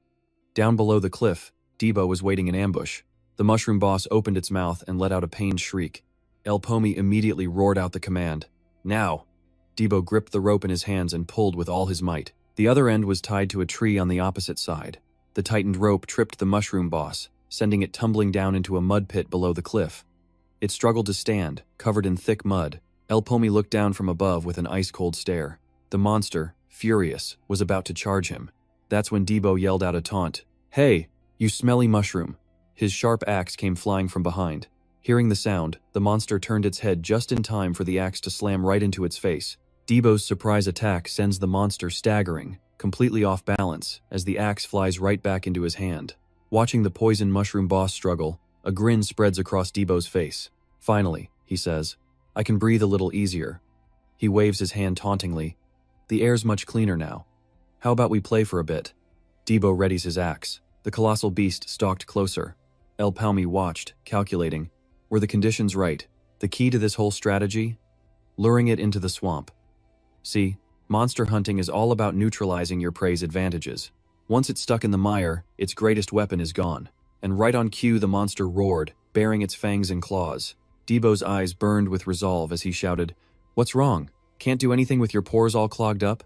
How pathetic. He roared and slammed his massive halberd straight into the beast. Then, with practiced ease, he released his grip on the weapon. Now, holding a long rope, he unleashed another devastating strike. The towering monster staggered back, heavily wounded. It slumped to the ground, exhausted. But Debo?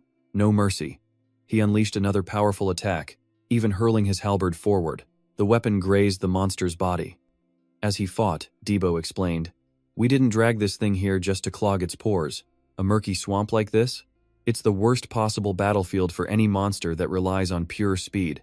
Just as the beast struggled to its feet, he unleashed a powerful skill. This was his fire spear. A torrent of power from the fiery lance slammed straight into its head, forming a vortex of flames it couldn't possibly defend against.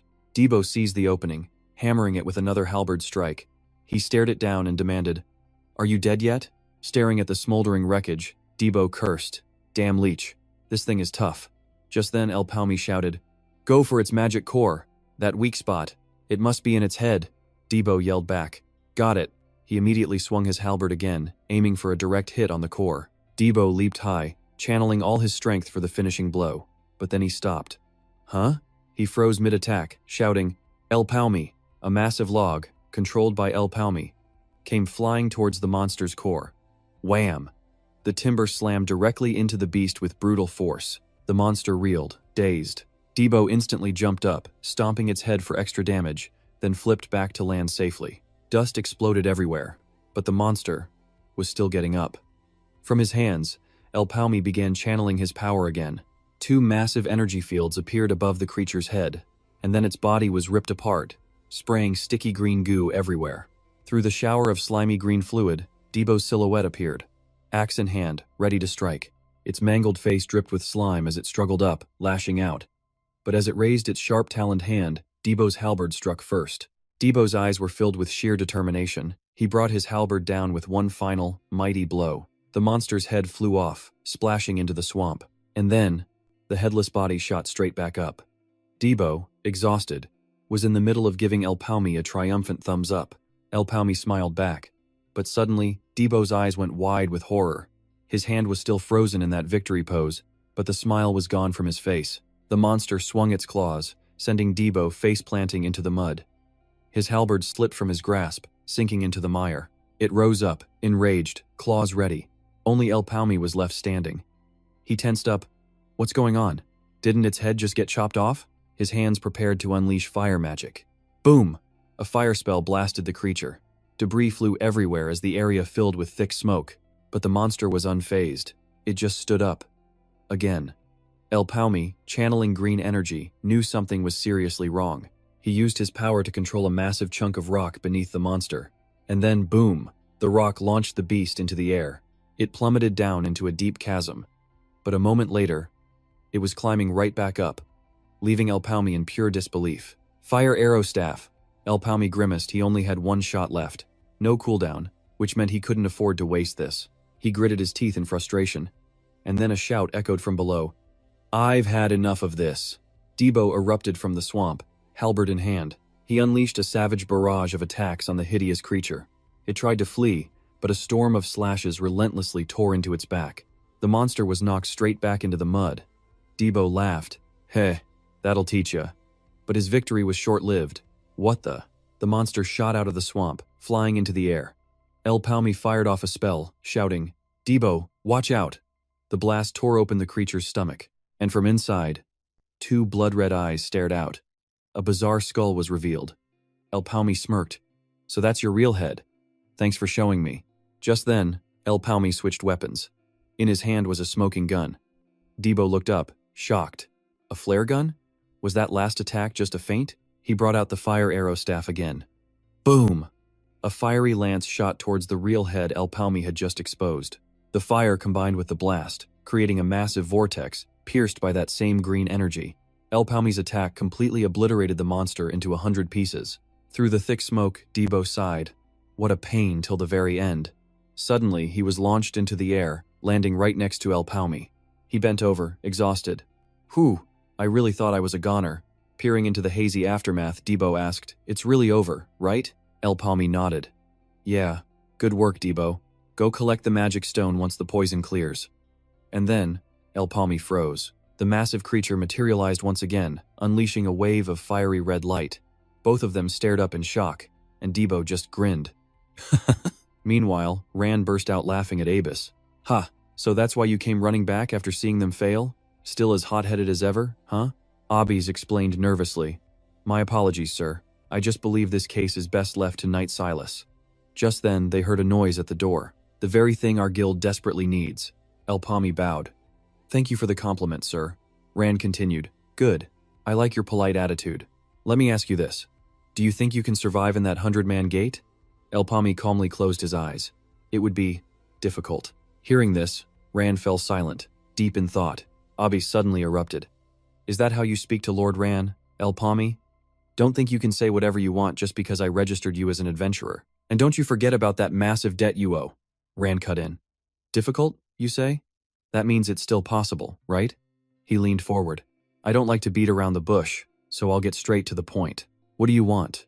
Back at the tavern, Debo was so shocked he spat out his beer. He whipped his head towards El Palmi. What? 5 million meso. For each of us? That's 10 million meso for the two of us. You're asking for way too much. El Palmi glared at Debo, who was now soaking wet from the spray. Debo stuttered. Sorry about that. He slammed his mug down. But seriously, aren't you being a little too greedy? They'll definitely reject this offer, and our first big job will be a total bust. Wiping his face with a cloth, El Palmi just replied, Don't worry about it. They'll have no choice but to accept. Debo scoffed. Ha!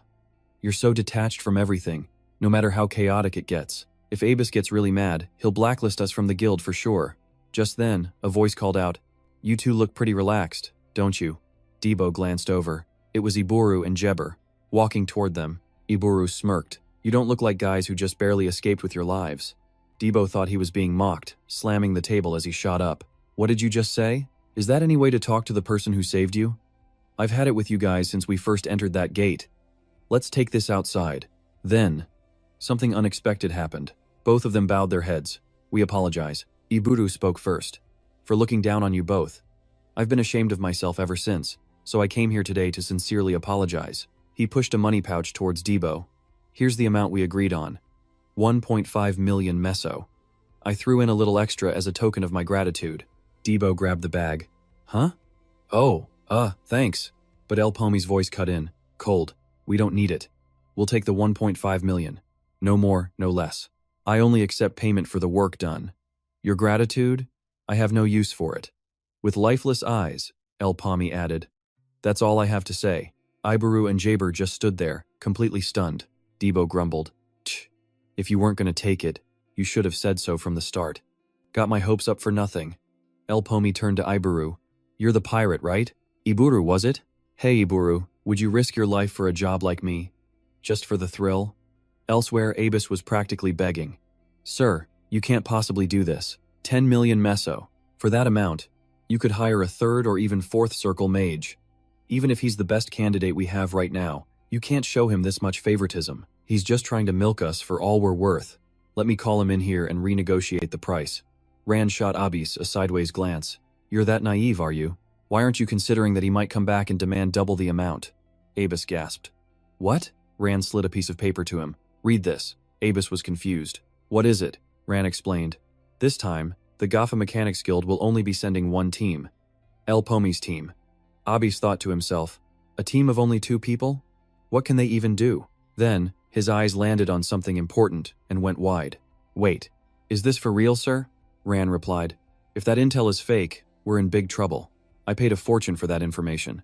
The Dark King, Zin. Abus grit his teeth. The Dark King Zin is actually going to be there? Rand picked up a pen from his desk. Don't make any foolish mistakes, Abus. He pointed the pen directly at him. The war has already begun. At the gate area, members from various guilds were gathered, talking amongst themselves. Debo's voice could be heard from a distance. I still can't believe they actually accepted your offer. El Palmi reminded him. Don't get too excited. Focus on the fight. Debo shot back. Don't worry. I'm a seasoned adventurer now, you know. As the other adventurers saw the Gaffa Guild's insignia, their expressions changed. Debo looked around. The atmosphere here is strange. Suddenly, a voice called out. Oh, we've got newcomers. A man named Suden stood up with a friendly smile. You're from the Gaffa Mechanics Guild? A pleasure to meet you. I'm Suden, an E-rank adventurer from the Gis Mechanics Guild. El Palmi replied flatly. I'm El Palmi, a C-rank adventurer. Suden was taken aback. What? A C-ranker? I thought only first or second circle mages were allowed in this gate. How can a C-ranker possibly? Kiri stepped forward, cutting him off. Hey, let me talk to him for a second, would you? I have something I need to say to him. Suden saw Kiri and instantly understood. Shh. So he's with that group. El Pami recalled Abbas's request, asking, "Why do I have to do this?" Abbas had replied, "Just take the job order. Why are you asking so many questions? Our guild will be cooperating with the Snoz Knights on this one, following the ideals of Empress Snoz, the strongest army. The Snoz Knights, praised as a symbol of power and authority, had finally taken an interest in the gates." Abbas had continued, "The slots for the gate were snatched up by other guilds, so we had no choice but to team up with them. Even if they're only sending their amateur squad, our success rate will be much higher. And even though they're definitely plotting something by approaching this gate, cooperating with them isn't a bad move." El Pami had simply said, "I see. It's just an alliance." Abis had shaken his head. "I don't think it's that simple. I've got a bad feeling about this." Back in the present, Kiri introduced herself with a not-so-subtle warning. "I am Kiri, leader of the Snoz Knights amateur squad. I expect you to know your place. Don't get any grand illusions just because we've exchanged a few words. I don't want any trouble, so just shut up and follow my orders." Debo frowned. "Huh? What the hell is this attitude?" Kiri crossed her arms. "Are you two the only team the Gaffa Mechanics Guild sent?" El Pami nodded. "That's right." She closed her eyes and sighed. "Ha! So the Gaffa Guild has already given up on this, huh?" Other guilds began to approach the gate. The Gist Mechanics Guild, Crocus's group, the Mia Mechanics Guild, Cub's team. Debo thought, these guys are all elites from other guilds. The entire atmosphere had shifted completely. Next up was the Grick Blood Guild, led by the three Natasha sisters. Kiri glanced at the insignia on their clothes with a look of disgust. They looked so arrogant. Just then, Longko appeared. He announced, "Hello everyone, I am Longko, the one chosen to guard this place and assist those who make it out of the exit." Longko went over the rules one more time. "I'm sure your managers have already briefed you on the gate, but I'll repeat it just in case. Any legendary grade items dropped inside the gate will not belong to you in any way. Ownership belongs to the guild you work for. Of course, you will receive a corresponding reward. Finally, you should be happy that you get to keep any magic stones you find. And one more thing," Longko said. "If any of you try to claim supplies as your own," he gestured to his own team, "you'll have to face a group of B-rank adventurers." Debo's eyes widened at the circles on Longko's hand. A 5-circle mage.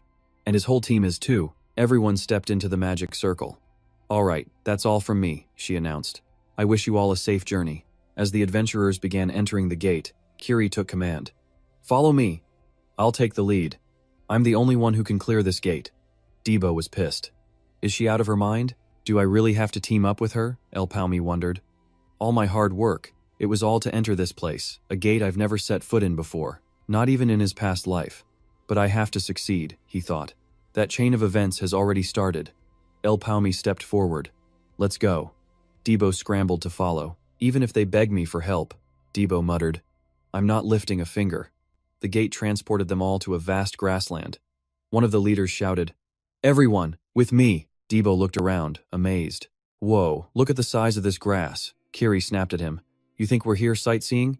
Get moving." Debo grumbled. "Boss, are you really going to let her talk to us like that?" He turned to El Pami, who had his ear pressed to the ground, listening. "What are you doing?" Debo asked. "Get down." Suddenly, one of the men heard a rumble. "Huh? What is that noise?" he yelled. A ribbon pig stampede. A herd of massive, ferocious boars charged straight at them. And yeah, for some reason, they each had a bright red ribbon tied on. Chaos erupted. "There's got to be thousands of them," Kiri screamed. "What are you waiting for? Spread out and draw their attention. Go!" A few of the other teams hadn't entered yet. "Isn't there an unwritten rule that teams shouldn't interfere right away?" one adventurer asked. "Mechanic El Nido, over here," another called out. "We'll go this way." The ribbon pigs chased after the Snoz Knight squad. Kiri yelled while running. "Good! Head for the forest. There's plenty of cover there. We'll hunt them down in the trees." The orange-haired guy shouted to Kiri. "Miss Kiri, we have a problem. We've lost track of 2 members from the Gappo Mechanics." Kiri froze. "What?" Back with El Palmi's group. Debo let out a sigh of relief.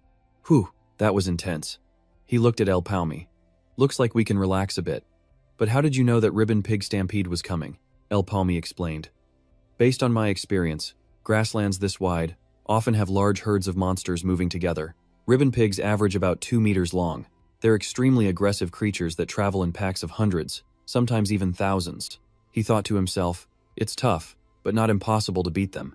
The other mechanic teams know that too. They just don't want to waste their energy right at the start. so they'll try to split the herd. From this point on, there's no telling what kind of monster will appear next. This is definitely not the end of it. In his past life, the 100-person raid on this gate ended in total failure. Every single adventurer died. Debo turned back. Hey, what are you thinking about? Suddenly, Debo's foot snagged on a tripwire. He looked up just as a trap filled with wooden spikes swung toward him. El Palmi yanked him back just in time. What was that? Debo gasped. A trap? Who would set traps way out here? Elsewhere, another mechanic team was dealing with the same thing. Their leader, Ba Bayo, personally sliced a tripwire.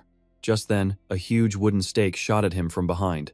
Ba Bayo split it in two with a single slash. Pathetic, he scoffed. A team member reported. We've cleared all the traps. That was the last one. But Crocus warned, don't let your guard down, Ba Bayo. Ba Bayo replied, Crocus, even if they're crude, these traps are dangerous. They're even mimicking human hunting methods. Which means these aren't your typical monsters, he continued.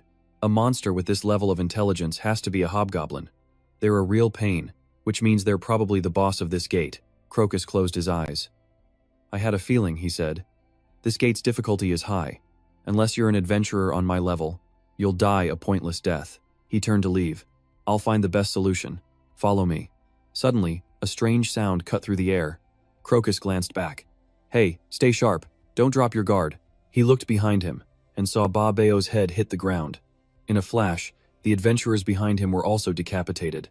Crocus gasped. What the? Before he could finish, a cloaked figure sliced his head clean off his shoulders. As his head spun, his last thought was, who? The hooded figure just laughed. You fool, going on and on like you knew everything. On another side of the grassland, someone was talking to themselves, using a ribbon pig stampede to cause a distraction right at the entrance. Clever idea, whoever came up with it. But thanks to that, my job just got a whole lot easier. I should act now, while everything's going my way. The person speaking was William. He sighed. What a pain. William stood up. But I'm running out of time, so it can't be helped. Let's get this started. The three Natasha sisters stood frozen in place. One of them tried desperately to move her hand. William walked closer. It's useless to struggle. That's just how this magic works. It'll take at least 30 minutes to wear off. One of the sisters trembled as she spoke. Why? Are you doing this? William sounded impressed. Oh? You can still talk in that state? Just as I'd expect from a Natasha. As he spoke, he aimed a fire spell right at her. You seem dangerous, so I'll just kill you first. The other two sisters shook with fear. William crouched down. You're asking a difficult question. Why am I doing this? He glanced at them sideways. Would it be easier to understand if I put it this way? It's what we dark mages do. Fireball! William launched a spell at the remaining two sisters. One was obliterated from the waist up. The other's head simply vanished. William looked bored. Their endings weren't any better. He closed his eyes. Now I'd really like to rest. He recalled receiving the mission from a man with white hair. William, I've waited a long time for this day. We've hidden from their sight, concealed our identities, and spread our roots deep to expand our power and influence throughout the entire guild. The time is finally ripe. William had replied, I will not disappoint you, my lord. The white-haired man handed him a feather engulfed in flames. Take this. It is a gift. From him. Failure will not be tolerated. William thought, I probably shouldn't let this go out. He planted his staff in the ground. Well, I guess there's no other way. Looks like I'll have to put in a little more effort. At the goblin encampment, things were buzzing with activity.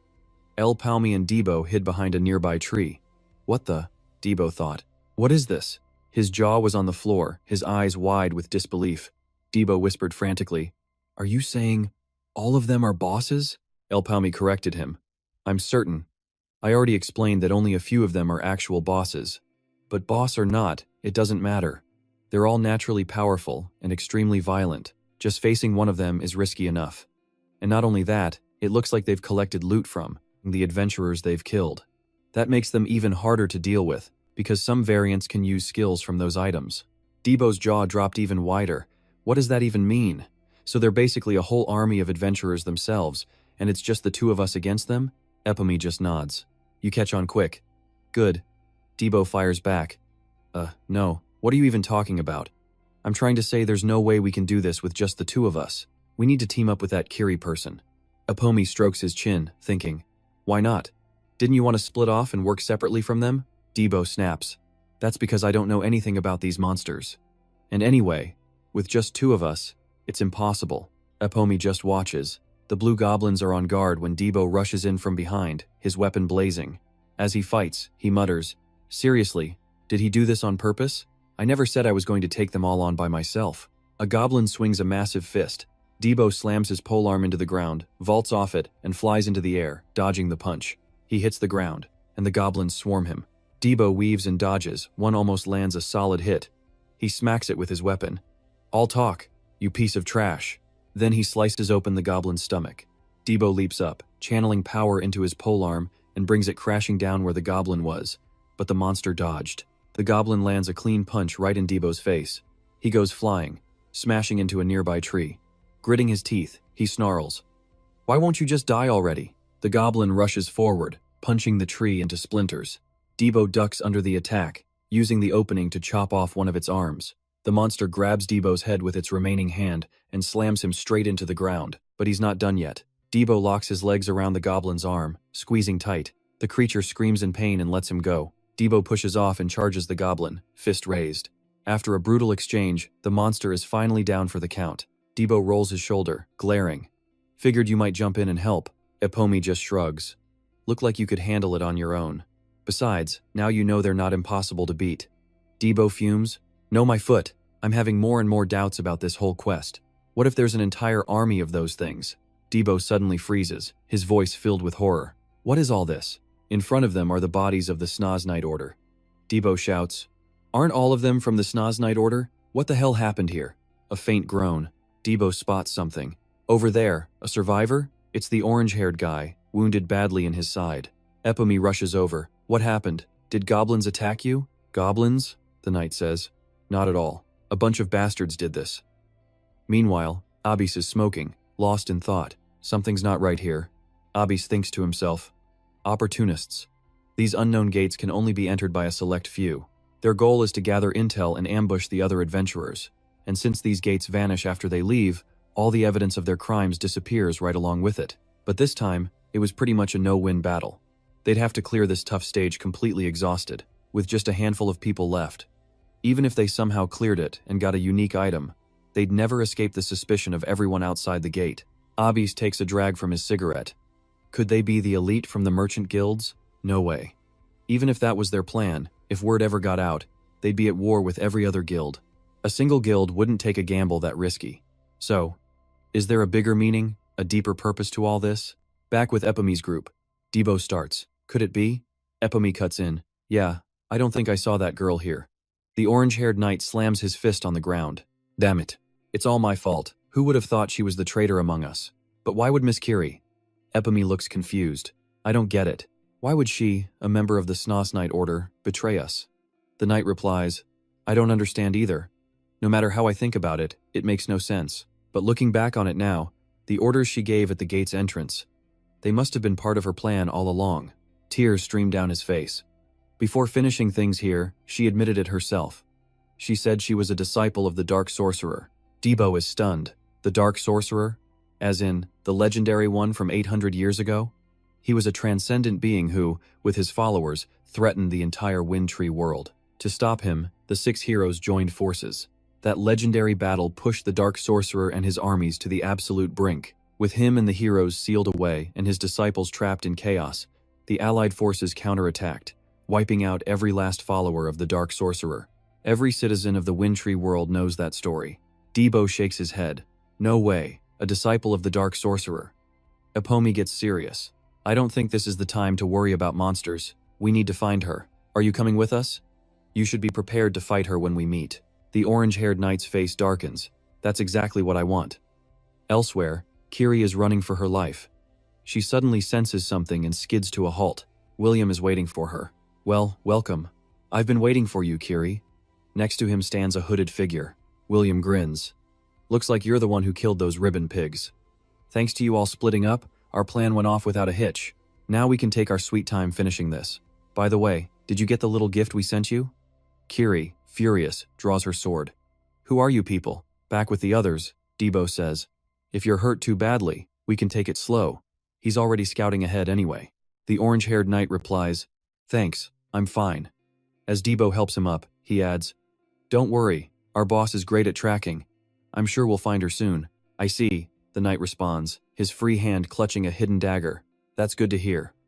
As dawn breaks, Kiri lunges, attacking the hooded figure. William watches, impressed. Excellent. Just as expected from the training captain of the Snoz Knights. I wonder how much longer she can last. Kiri backs away, her sword glowing with golden light. She declares, High sun. Suddenly, a woman leaps out from the shadows, screaming, Enough! Showing off! Kiri parries the attack with her sword, then moves in a flash, pointing her blade at the new enemy. The woman yells, Wait! But before she can finish, Kiri shouts, Sun slash! And sends her flying. Kiri pants, out of breath. Talk. Tell me your purpose, or you'll die right here, William scoffs. So noisy. What are you guys doing? Kill her already. They all charge at once. Die! Kiri prepares to strike, but suddenly, someone flies in with a single, beautiful move that takes out the entire group. William is stunned. Kiri is shocked. That person was Debo. Let's rewind a bit. Debo was helping out this guy with orange hair, telling him, Hey, don't sweat it. Our boss is amazing at finding people. I'm sure we'll see her again soon. The guy just replies, Oh, really? That's great. But yeah, his hand was already gripping his weapon. Suddenly, orange hair screams out, Tell Kiri I said hello. But before he can even make his move, he's taken down. Just like that. Debo is completely stunned. What the? The ambusher yells, My hand! My hand! Debo looks over at El Palmi, totally confused. Boss, what's going on? El Palmi just scoffs. Just as I predicted. How pathetic. Sorry to break it to you, but I'm not really the trusting type. El Palmi raises his staff as he speaks. And with that, we snap back to the present. William stands up, a smug look on his face. Well now. Another uninvited guest has shown up. The blonde woman reports, Sir William, he's from the Gafo Mechanics Guild. He's still alive. William leans on his cane and sighs. I can see that, Tin. It seems that little rabbit was completely useless. I gave him a perfect chance to do his job. Was I wrong? How annoying. Since you two actually look strong, I guess we'll have to handle this ourselves. Kiri warns her team. Be careful. It's them. Debo just smirks. I know. They're total weirdos, right? Kiri is exasperated. What are you even talking about? William gives the order. All right, surround them.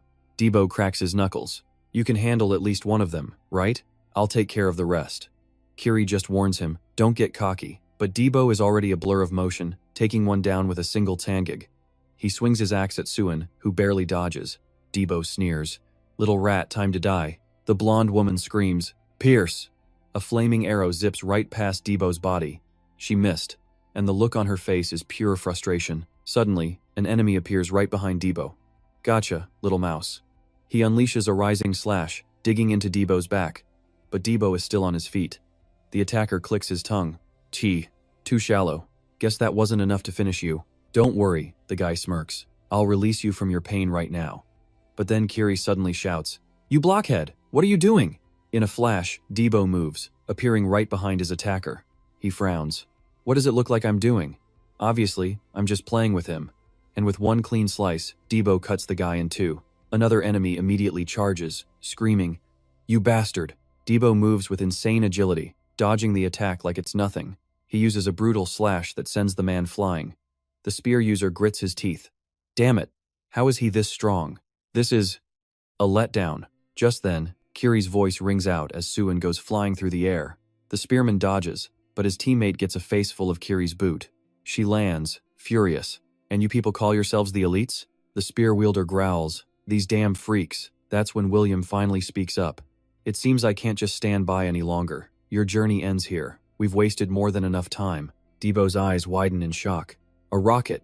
William fires. Debo's only thought is that faster than the boss's magic? And then boom! A massive explosion shakes the very ground. William scoffs at the dust cloud. You let your guard down because it was just a rocket, didn't you? But my rockets are on a completely different level. You couldn't have dodged it even if you saw it coming. It's over. Let's get moving to the next dungeon. But William freezes. El Pomi blocked his rocket. He's stunned. How? Could you? El Pomi's telekinesis ring glows faintly. He just points off to the side and says, Looks like another guest is arriving. Watch your backs, you idiots. El Pomi had used a lure to attract a massive herd of ice boars. William's group stares in disbelief.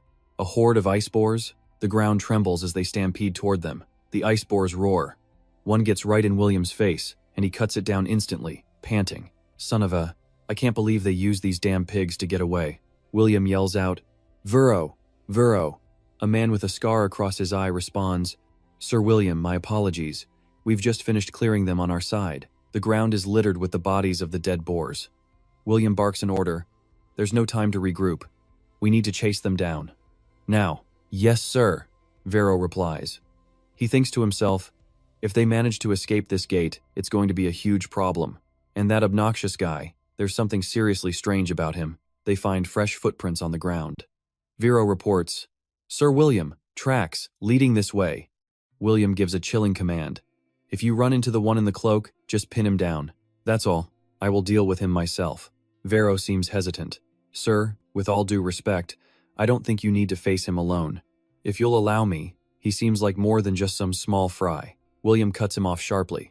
Are you worried about me? Have you forgotten? There is absolutely no one inside this gate who could possibly be stronger than me. As he speaks, his hand instinctively touches a feather hanging from his neck. Meanwhile, El Pomi's group is making its way through the forest. Debo is laughing. Man, did you see the look on their faces? I bet they all got trampled to death by that herd of pigs. El Pomi just shakes his head. They're not that weak. And more importantly, watch your step. Did you forget about all the traps around here? Debo shrugs it off. Of course not. But still, why didn't you just finish them off back there? You totally could have used their confusion as an opening. Boss? Hey boss. El Pomi's answer is blunt. Because those bastards are stronger than I am. Debo stops dead in his tracks, completely floored. Wait. What? El Pomi thinks back to the rocket clash just moments before. El Pomi had fired his own rocket to counter Williams. Debo had been thrown back, just by the shockwave of their collision. However, Williams' rocket had torn straight through El Pomi's spell. He bites his lip, remembering. My rocket should have at least been able to deflect it, but is just punched right through without even slowing down. Debo seems to find this impossible to believe. No way, Debo protests. Stronger than you? You've got to be kidding. El Pomi's voice is dead serious. Kidding? I have no reason to joke right now. Debo is stunned. So, you actually ran away? Yes. He begins to unwrap the bindings on his arm. Looking at the magical markings, El Pomi sighs. It seems my circle can't get any thicker. Debo is confused. Is there a problem with it? El Pomi explains. The thickness of the circle is directly proportional to the speed and power of my magic. Right now, I'm at the absolute limit of the second circle. Logically, he and I should be on the same level. I might even have an edge. But his power, it's just completely irrational. To even get into this red gate, he has to have 2 circles. He must be using some kind of hidden method to boost his own power beyond its natural limits. He could very well be the strongest person inside this gate. Debo is shaken. For real? Then what should we do now? Should we try to use the monsters against them again like before? El Pomi shakes his head. That tactic won't be viable anymore. The goblins in this area are completely different from those ice boars. They're smart enough to recognize the conflict between our groups, and they'd use it to turn the tables on us. Suddenly, Kiri cuts in, her voice filled with urgency. Wait a minute, what in the world are you thinking? Don't you understand what's happening here? Do you even realize that a disciple of the Black Mage has infiltrated the Cygnus Knights? This is a massive crisis that could decide the fate of the entire Maple world. We need to get back and report this immediately. Clearing this gate doesn't matter anymore. El Pomi just glances back at her. Ignore her. Debo is shocked. Huh? Kiri is seething with rage. You're right. I shouldn't expect anything more from a former slave. All you can think about is the trash you can loot after clearing a gate, isn't it? El Pomi's voice is cold. And even if you do manage to report this information after we get out, what happens next? Do you really think that will be enough to wipe them out? Don't be so naive. The disciples of the Black Mage have spent thousands of centuries hiding in the shadows, their roots digging deep into the very foundations of the Maple world. It's too late now. If we reveal their back, there's only one outcome. They'll cut their losses and burrow even deeper underground. If they decide to vanish, no one will ever find them. They'll just keep rotting this world from the inside, from a place where no one can stop them. Kiri grabbed El Pomi's shirt, shouting, You keep telling me we can't do this, we can't do that. So what exactly do you want us to do? Stop talking nonsense. If you don't have a plan either, then let's move. They're hunting us down. We need to get out of here before they catch up. El Pomi just smirked and replied, Don't worry. We're about to show them who's really being hunted. Meanwhile, Sudan's group was frantically searching. Find them, now, he yelled. If they actually get out of here, we're all dead. Just then, Debo lunged from behind Sudan with his fire lance. Hello there. he said, swinging his weapon. Suden reacted instantly, ducking just in time. A spearman charged forward, shouting, "You idiot! You just walked into your own grave. This time, I'll finish you for good." Kiri's sword flashed, cutting a rope. The spearman was caught in a trap. Suden screamed. Debo charged in, yelling, "Don't get so distracted." He slammed his lance down, but Suden dodged. "Die!" Suden roared, swiping at him with a knife. Debo dodged, but the blade still grazed his face, drawing blood. Suden started to gloat. You little before a knee smashed into his chin. Debo unleashed a flurry of punches on Suden, finishing with a hard right straight to his face. Outside, the blonde girl with the crossbow watched it all unfold. She was confused. What the hell is going on? Out of nowhere, Kiri ambushed her from behind, swinging her sword at the blonde's neck. The girl ducked just in time, barely saving her own life. Kiri kept up the relentless assault. The blonde girl scrambled to dodge every strike.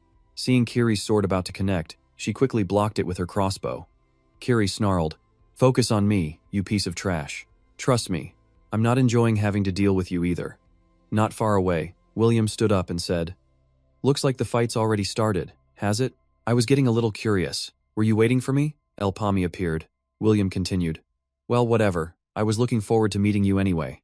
At the same time, they both unleashed their fire arrow spells. William's arrow shot forward to strike El Pami. He dodged it easily and fired back with his own. William laughed like a maniac. "Excellent." El Pami's arrow hit its mark, exploding on impact. Smoke billowed everywhere. Then, something shot out of the smoke, straight at El Pami. He dodged it just in time, thinking in surprise, "A rock?" Somehow, William had circled behind him. He sneered. "Is that all you've got?" He roared, "Fire arrow!" Flames erupted all around the battlefield, but El Pami had already neutralized the attack. William was shocked. "You just canceled my attack? How? Wow, what an unexpected result. You don't have the power to block that. So how did you do it? What did you do?" El Pami remained silent. William scoffed. I see you're the quiet type. Whatever, it doesn't matter. It's not like we can fight and chat at the same time. I'll just have to figure it out for myself." As he spoke, he launched another fire arrow. El Pami used his telekinesis ring on the incoming arrow, shouting, "Fire lance!" William's eyes widened. Is he using telekinesis to spin my own fire arrow? He's drilling right through my spell like a corkscrew. I've never heard of anyone using magic like this before. A massive explosion rocked the area. William was breathing heavily. Unbelievable. Using telekinesis to enhance a skill. I get it now. You're one of those so-called geniuses, aren't you? He let out a horrifying laugh. The kind of person I hate the most. William launched another fire arrow at El Pami, saying, "So what? Let's enjoy this little opportunity a bit more. Show me what else you can do." El Pami used his telekinesis ring again. He assembled stone blocks into a makeshift shield, but William's arrow pierced right through it. He roared with laughter. "Ha, what are you doing? Is running away all you can think of?" El Pami stopped and held his hand out towards William. The fire arrow William had just shot. El Pami was now controlling it, sending it right back at him. William yelled, "You bastard! Since when could you?" El Pami continued to guide the arrows. William struggled to dodge. He was furious now. "I'm done playing with you," he screamed, firing his own fire arrow to counter. Seeing this, El Pami used his fire lance technique. The explosion went off right in front of El Pami. William smirked. "So, you finally used both of your spells, haven't you?" And just like that, he was behind El Pami again. The ring on his hand began to glow. William roared, "Poison breath." Then he blew out a puff of air. A green, toxic cloud enveloped the area. "This poison breath really is powerful," he gloated. "But the downside is, I can't defend myself while I cast it. Your attributes are telekinesis and fire, right? If I can exploit the cooldown on your fire arrow, I can stop your attacks. Now, you won't be able to move for the next 30 minutes. El Pami stood frozen. His hand went rigid, and he dropped his fire arrow staff to the ground. William pulled out a dagger from his side. "My fire arrow is on cooldown too, so you'll have to forgive my rudeness. For having to finish you off with a simple dagger." He stepped closer to El Pami. "And now, we've finally reached my favorite part. I'm so curious, I just can't wait any longer." William's face was flushed with excitement. He licked the dagger and asked, "What's that look of despair on your face? Are you trembling, or are you crying? If not..." Suddenly, El Pami lunged forward. He threw a punch with all his might, smashing his fist right into William's face. The man coughed up blood and collapsed. The scene flashes back to the tavern. Yuru asks, "How did he do it? Tell me, how did he resist the poison mushroom's toxins? Your boss isn't here right now, so you can tell me, can't you?" I'll even pay for your beer, so just spill it. Debo took a swig of his drink. What good would it do to tell you? Even if you heard about it, you couldn't copy it. He calls it a vacuum, I think. His skill uses telekinesis to suck in all the surrounding air and then seal it off. Right when I thought I was about to die from that damned poison mushroom, he just sucked up all the poison that had spread across that huge area. See? It's not that big of a deal, is it? I told you, so you're buying this round. Yuru was stunned. What the hell, isn't that skill way too overpowered? Debo just laughed. That's why I said my boss is crazy strong. Back in the present, El Pami is giving William a brutal beatdown. William tried to say, the poison, but was cut off by an uppercut to the chin. He continued to pummel William senseless, then landed a massive punch that sent him flying into a nearby tree. El Pami used his ring to telekinetically pull his fire arrow staff back to him. El Pami drew his bow. He looked at William, pinned against the tree, and let loose a single fire arrow. It pierced through the tree and through one of William's arms. William's arm thuds to the ground. He's on the floor, trembling in pure agony. Unleashing his poison breath, William screams, "A punk like you," as a cloud of green mist explodes outwards. But El Pami raises a hand, activating his telekinesis ring. "Spatial," he commands. His power instantly contains the poison cloud. El Pami glares.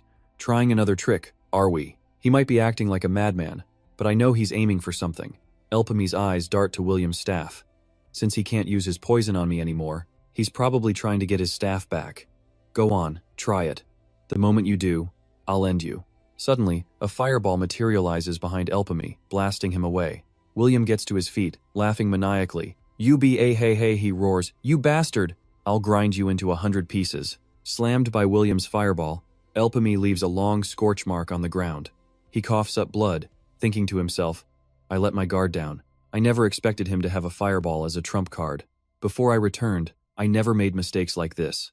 I got too arrogant. William then launches a volley of fireballs right at El Pami. The massive explosion rocks the entire area, even getting Debo's attention. He turns his head and calls out, "Big bro!" all while still holding Tsukiri by the neck, having already decapitated the spearman. The girl warns him, "Stop wasting time and finish him already.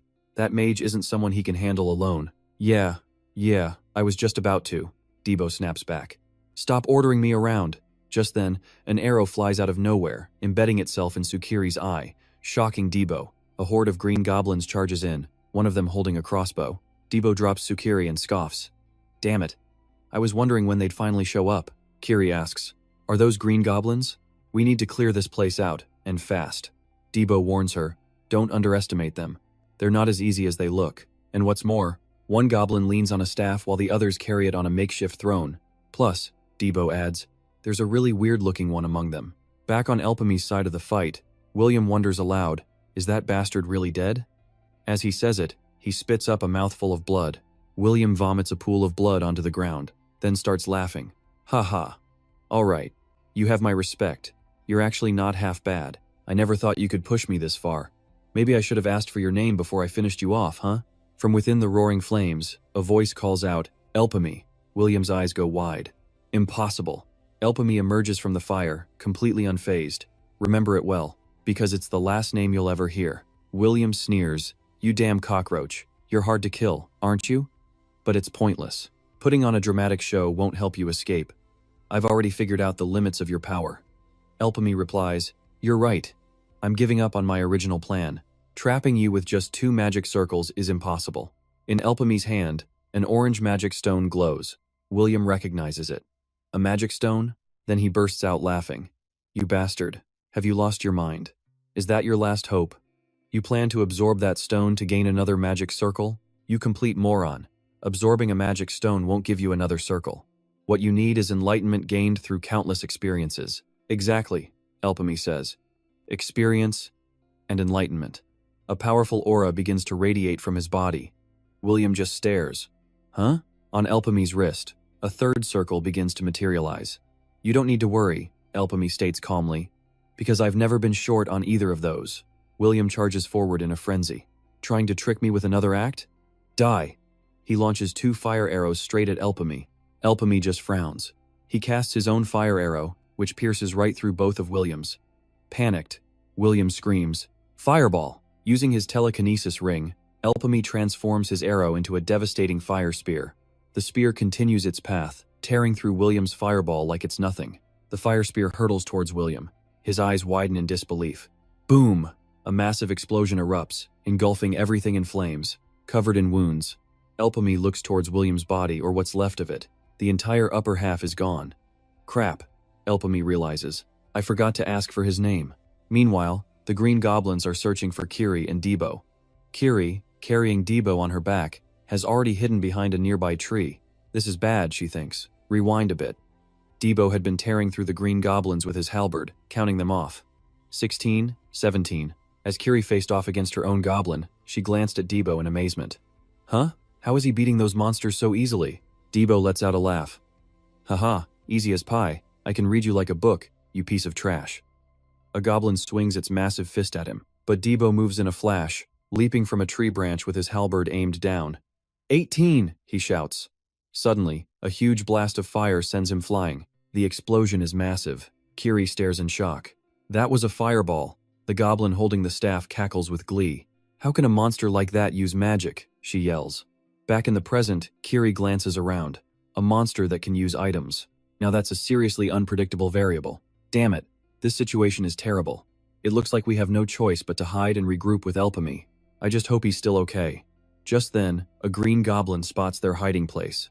It reaches out its hand, about to grab them. Kiri sees it just in time, yanking Debo out of the way. The goblins roar and immediately give chase. Kiri is forced to run while carrying an unconscious Debo. A goblin blocks her path. She clicks her tongue in annoyance. Then, using all her strength, she swings Debo up into the air, draws her sword, and slices the goblin in half. She catches Debo as he falls and keeps running. Annoying flies, she mutters, thinking, I can handle them if they come one at a time. Kiri senses danger just as a fireball explodes right in front of her, blocking her path. The staff-wielding goblin laughs. But not if that damn boss monster keeps interfering. The goblin mage unleashes another volley of fireballs. Kiri dodges frantically with Debo in her arms, but one is about to catch up to them as the sphere detonates. The staff-wielding goblin laughed, totally amused. But then, from the thick smoke, a figure rose. It was Debo. That last explosion had knocked Kiri flat on her back. Seeing Debo get up, she managed to say, Messy hair. You? Debo suddenly charged, a blur of motion straight for the goblin leader. It just pointed, ordering its minions to intercept him. The goblin with the staff skewered by a spear of fire. Kiri gasped. A familiar hand appeared. That flame spear was controlled by Elpami. He frowned. Looks like I made it just in time. Elsewhere, Longko let out a huge yawn. He scratched his head, muttering, 3 days, and still no word from them. I was hoping for a simple gig to earn some cash after so long, he thought. But this whole thing has me worried. This really isn't my style at all. From now on, I'm turning down all base guarding missions. Longko then noticed a crowd gathering in the distance. He wondered, what's all that noise about? The gate suddenly started to shake. Then it cracked apart. Longko yelled, What the? The massive roots that formed the gate snapped one by one. A blindfolded man shouted, Is anyone there? Get a bishop over here now. Longko ran over. Hey, Kai, what's going on? Give me a status report immediately, Kai replied. Longko, we have a few survivors. The gate's been destroyed. The raid. It was a complete failure. Hearing this, Longko swallowed hard. He repeated, Survivors? Then looked down at Elpomi's group on the ground. Every single one of them was critically injured. Elpomi's eyes shot open as he bolted upright. Longko, sitting across from him, said, You're finally awake. Elpomi asked, Where am I? Longko's face turned serious. Listen up. From now on, you answer my questions to the best of your ability. Only the strongest from each merchant guild joined this gate raid. And yet, only 3 people from the Gappo guild survived. What in the world happened inside that gate? Elpomi was stunned. We're the only ones? He clutched his wounds in pain. I suspected as much, just as I thought. Everyone else is gone. A healer began using magic on Elpomi again. Longko warned, You better start talking straight, unless you want to lose the life you just got back. Elpomi answered, A demon. There was a demon inside. Longko repeated, A demon? Elpomi said, Can I get some paper and a pen? I'll draw it for you. I don't know its name, but... Hearing that, Longko closed his eyes. I understand. Outside the white tent, shouts were already ringing out. This is absurd. Inside, representatives from the various merchant guilds were in a heated meeting. Longko was giving his report. Someone spoke up. A 100-person gate, filled with the best fighters from every guild. Even for a 100-person raid, wasn't it just a red-level gate? And you expect us to believe that every single one of them was killed by monsters? To be blunt, there's no way they could have been defeated in a red gate. My cousin was on that team. The man speaking was the representative from the Sartorial Merchant Guild. Lonko held up the drawing El Pomi had made. It doesn't sound like he was lying. Apparently, this is the monster that attacked them, the boss of the 100-person gate. Someone yelled, "A blue goblin!" The room erupted. If it's a blue goblin, don't rumors say they can use tools? I heard they have high intelligence. A whole horde of them would be like fighting a human army. 100 people had to fight that? It must have been a tough battle. A man stroking his beard said, I'm not buying this story. Maybe it was difficult for the others, but how could our Natasha possibly be defeated by a monster like this? The man with the golden beard was Franco, the representative of the Goldrich Merchant Guild. Lonko asked, "What are you implying?" Franco sneered. "Are you asking because you really don't know?" Franco's voice grew harsh. "Someone is playing games with us. This whole story is ridiculous, unless there was a backstabber among them." He continued, "We have no way of knowing what really happened inside the gate, right? I can easily imagine them changing their minds and plotting something. Who knows if this was an accident or intentional? And now that I think about it, all 3 survivors belong to the same guild." Abis, a cigarette in his mouth, cut in. "Enough. You're done talking nonsense. Are you saying Gappo betrayed everyone? According to the report, our people barely managed to survive with their 3rd-tier skills, while everyone else failed. Isn't that proof enough?" Franco stroked his beard. "So, are you implying that the adventurers from our merchant guild are weaker than those from Gappo?" Abis shot back. "I'm not implying anything. The results speak for themselves, don't they?" The two went back and forth. "You must be joking. If the Gappo guild had so much talent, your guild wouldn't be ranked last among the 10 guilds." Abis, though annoyed, just laughed. "Haha, that's because we're still growing. The rankings will change soon enough, so get ready to lose your spot." Both men forced a laugh. Lonko just thought to himself, "Please, just let this end." Franco crossed his arms. "Ahem. If you're going to make claims like that, you must have proof, right?" Abis said. "Proof?" He took the cigarette out of his mouth. "We didn't recover a single item from the gate in the first place. What motive could they possibly have? You hear me?" After the meeting, El Pomi bowed his head. "Well then, we'll be heading back. Thank you for the medical treatment." Lonko nodded. "Yeah, be careful out there." He watched El Pomi's group leave. Kai approached him. "Lonko, is it really okay to just let them go like that?" Lonko replied, "It's all over anyway." As he was walking, El Pomi suddenly stopped, staring at something. Kiri, carrying Debo on her back, asked, "Would you look at that? Did it really follow you?" An orange-shelled snail appeared, a pink flower growing on its shell. Back inside the gate, Kiri had asked, "What are you hesitating for? We took down the Dark Mage's disciple and completely wiped out the goblin horde. Don't we just need to toss the items we found, rough each other up a bit, and leave the gate?" El Pomi looked at Kiri. Inside his bag, 2 feathers were glowing. He thought, she's right, that was the plan. Defeat the boss and leave the loot behind. But his item, the Phoenix Feather. This is an item that boosts the power of all fire-based magic just by having it, a 30% increase. And unlike other items whose effects don't stack, the Phoenix Feather's effect can be stacked. El Pomi thought to himself, I finally get it. The reason why all the adventurers in this gate were wiped out in my past life. This is an unexpected jackpot. I have to take it with me, no matter what. Kiri reminded him. If we take unreported items out of the gate, we'll be suspected of foul play. As I recall, you were the one who brought that up. El Pomi, don't get greedy, just stick to the plan. Especially since we already found an exit portal near the watchtower. Suddenly, a snail with a pink flower growing on its shell appears. Pomi and Kiri say in unison, a snail? A loot-collecting snail. Unlike other monster snails, this one isn't aggressive at all. It has a habit of sniffing out and collecting items. And it has one unique trait: the more items it holds, and the bigger its shell gets. Back in his past life, people only discovered these creatures after the gates opened. Back in the present, the snail pulls 2 phoenix feathers out of its shell. El Pomi takes them. Kiri is shocked. So you managed to get that stuff out without being caught? How did you even know how to use that snail? El Pomi just shrugs. Instead of making a scene on my way out of the gate, it was better to just see what worked. Kiri asks, I did what you asked. So what's the plan now? Don't worry, El Pomi replies. Those scumbags have infiltrated the Cygnus Knights, so this info has to be kept absolutely secret. One wrong move and they could just go deeper into hiding. Kiri presses, and so? El Pomi smirks. They've probably reached their destination by now, we just have to wait and see. The scene shifts to a grand mansion. A woman with black hair is reporting. The Genus Merchant Guild, the Madia organization, and the Gapo Merchant Guild have all been wiped out. Goldrich, El Nido, and Sky have all been eliminated. The subjugation was a failure. A man with white hair clutches a piece of paper as the woman continues her report. They're claiming the mission failed because they were beaten by the boss monster, and that only 3 members from the Gapo Guild barely managed to escape with their lives. And yeah, during the meeting, some suspected foul play, but the blame fell on the merchant guilds, not us. Even then, they weren't convicted due to a lack of evidence. The mission failed, but luckily, our identities remain hidden. Please, allow me to prepare for our next move.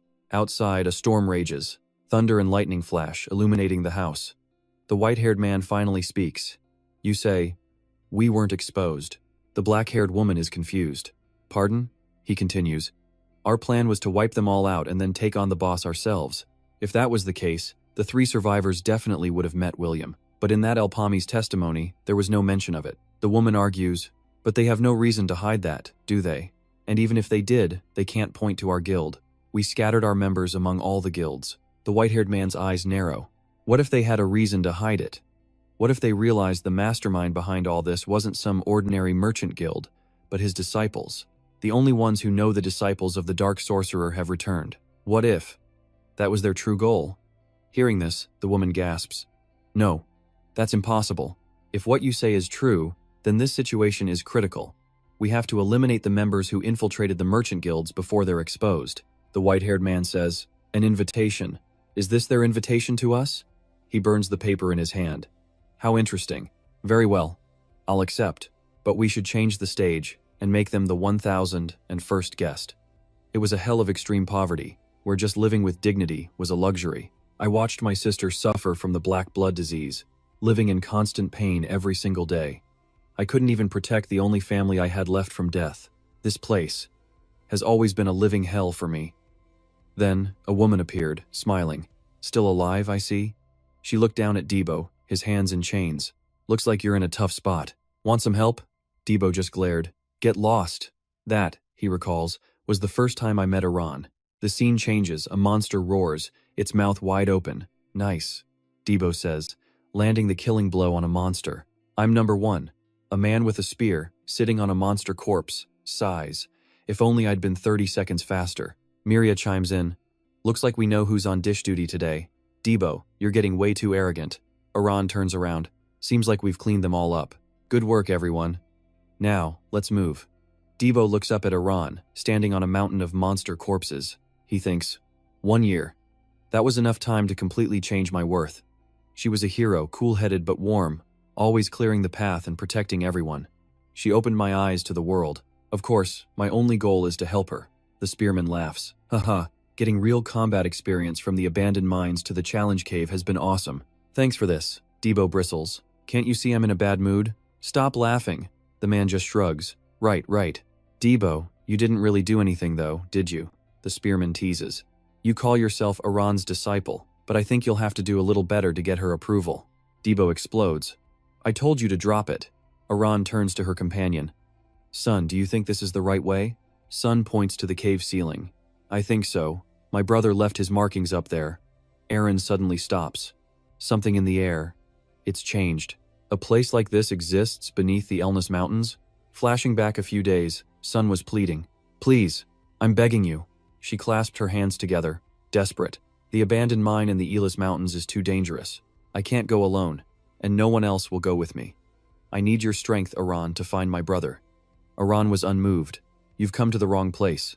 I don't handle personal problems like this. Bringing you along would be useless. My policy is that bringing anyone with less than a level 3 skill is just a liability. There's no guarantee your brother's even still alive. Go find another adventurer." Debo stepped in. "Iran, sorry to interrupt, but we're her last hope. Ever since that last incident, no adventurers go to the challenge cave anymore." He says, "Seriously, I want to help her. I'll take full responsibility for her safety. Please, reconsider." Back in the present, inside the challenge cave, the scene is grim. Iran stands over a body on the ground. "Is this him?" Sun shakes her head. "No, that's not my brother." Iran nods. "I see. I suppose that's a small blessing then. But why did he die here? These wounds, they don't look like they were made by a monster." He's been dead for exactly 1 week. Wait, if I remember correctly, this person is. Suddenly, a massive shadow looms over the group. It slams down into the ground, sending rock and dust flying everywhere. Daibo shields Sun, yelling, "What the hell is going on? It couldn't be. Damn it, that's Zakum." The monster reached right for Daibo. He yelled to Sun, "Get back, hide behind me." Then, out of nowhere, wham! An axe slammed deep into Zakum's arm. It was Iran, he roared. "Daibo, we're hitting it from the left." Daibo charged forward without hesitation. "Let's finish this now." The others rushed in right behind him, ready for a fight. The 4 of them unleash hell on the Zakum. But in the chaos, Sun spots something else, a hidden cave entrance. After the beast finally falls, Daibo gasps for breath. "Whew! So that was the damn thing everyone's been talking about?" Miria looks around. "Where's Sun? Anyone see where she went?" Hearing this, Daibo shouts, "What?" He spots Sun's rabbit hairpin on the ground, lying on the ground, right by the cave entrance. Daibo leans down, picks up the hair clip and says, "Don't tell me she went inside alone. Damn it. Why would she act on her own like that?" Iran's brow furrowed. "Everyone, be careful," she warned. "I can feel a massive source of power radiating from inside." One of the team members asked, "What? You mean there's something in there?" Iran replied, "I'm not sure. I can't get a clear read on it. But there's definitely something incredibly powerful and very, very dangerous." Daibo straightened up. "I'm going in to bring her out." He bowed his head slightly. "I'm the one responsible for her safety. The rest of you, stay here and guard this entrance."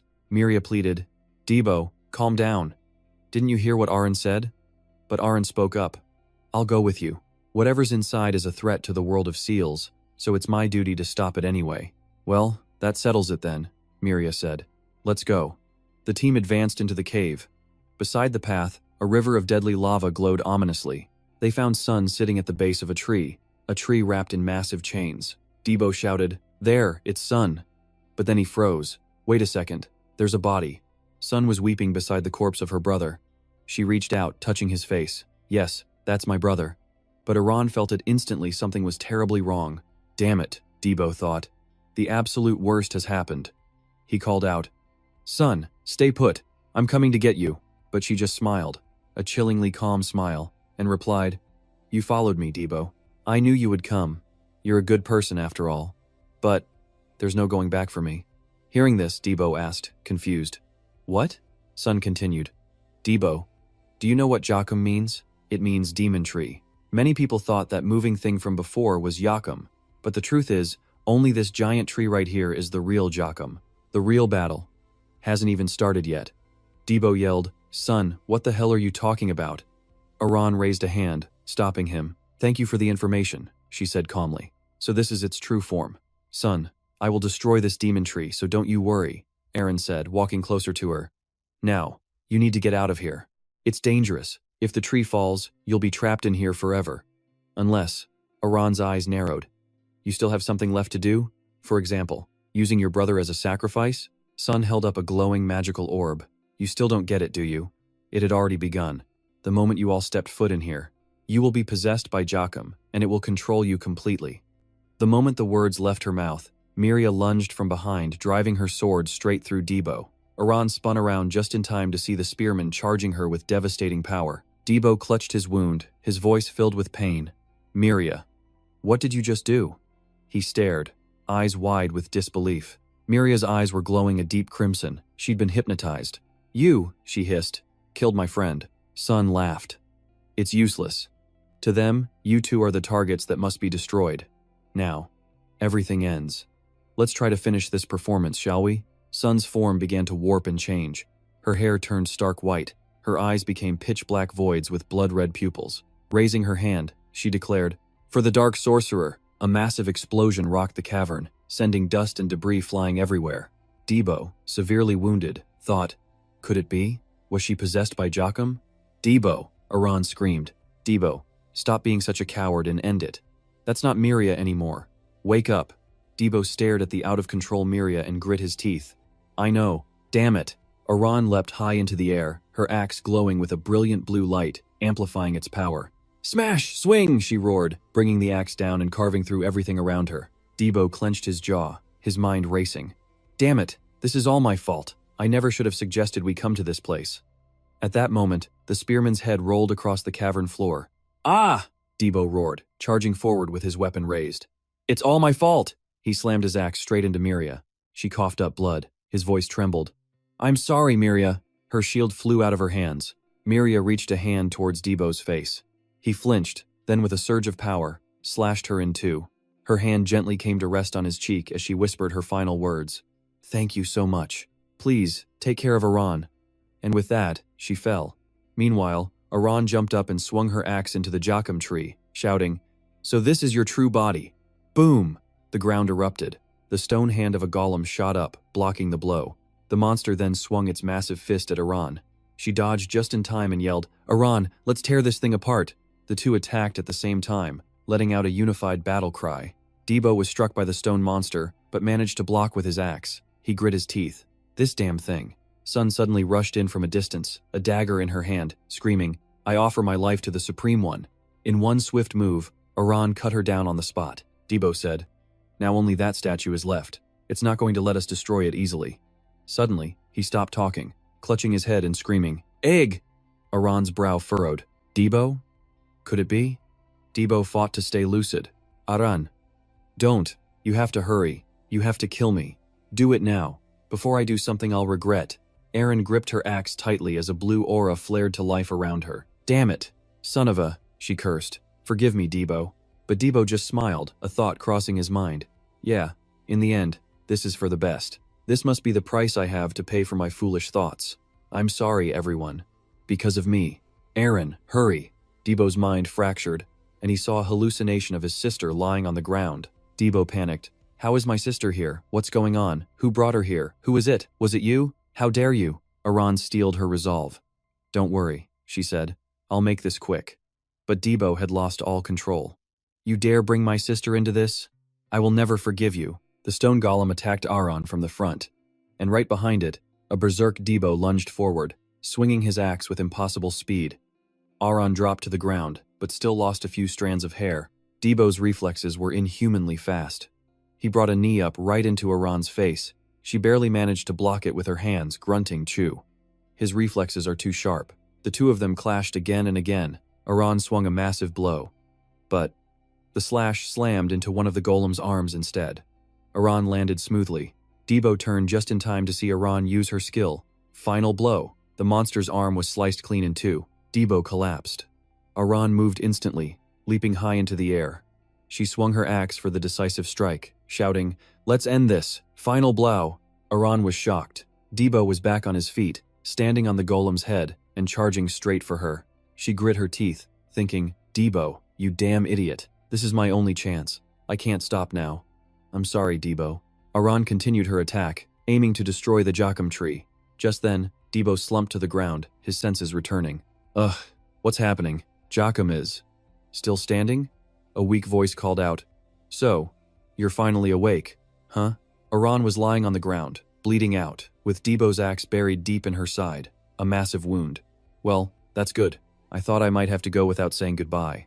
Debo was horrified. Aran, did you? His hand reached out, trembling uncontrollably. No, it can't be. This can't be happening, Aran, Debo cried. I told you to kill me, so why? Why would you do this? Aran just replied, Debo, 800 years ago, we already failed once. I'm not the one who's going to stop the dark sorcerer anymore, but you are, Debo. You're so talented, not like me. At your age, I couldn't even compare. Debo's voice trembled. Please, stop. Aaron, I can never be as strong as you. I'll never reach that level. But Aaron just smiles back. Debo, I'm leaving the Maple World to you.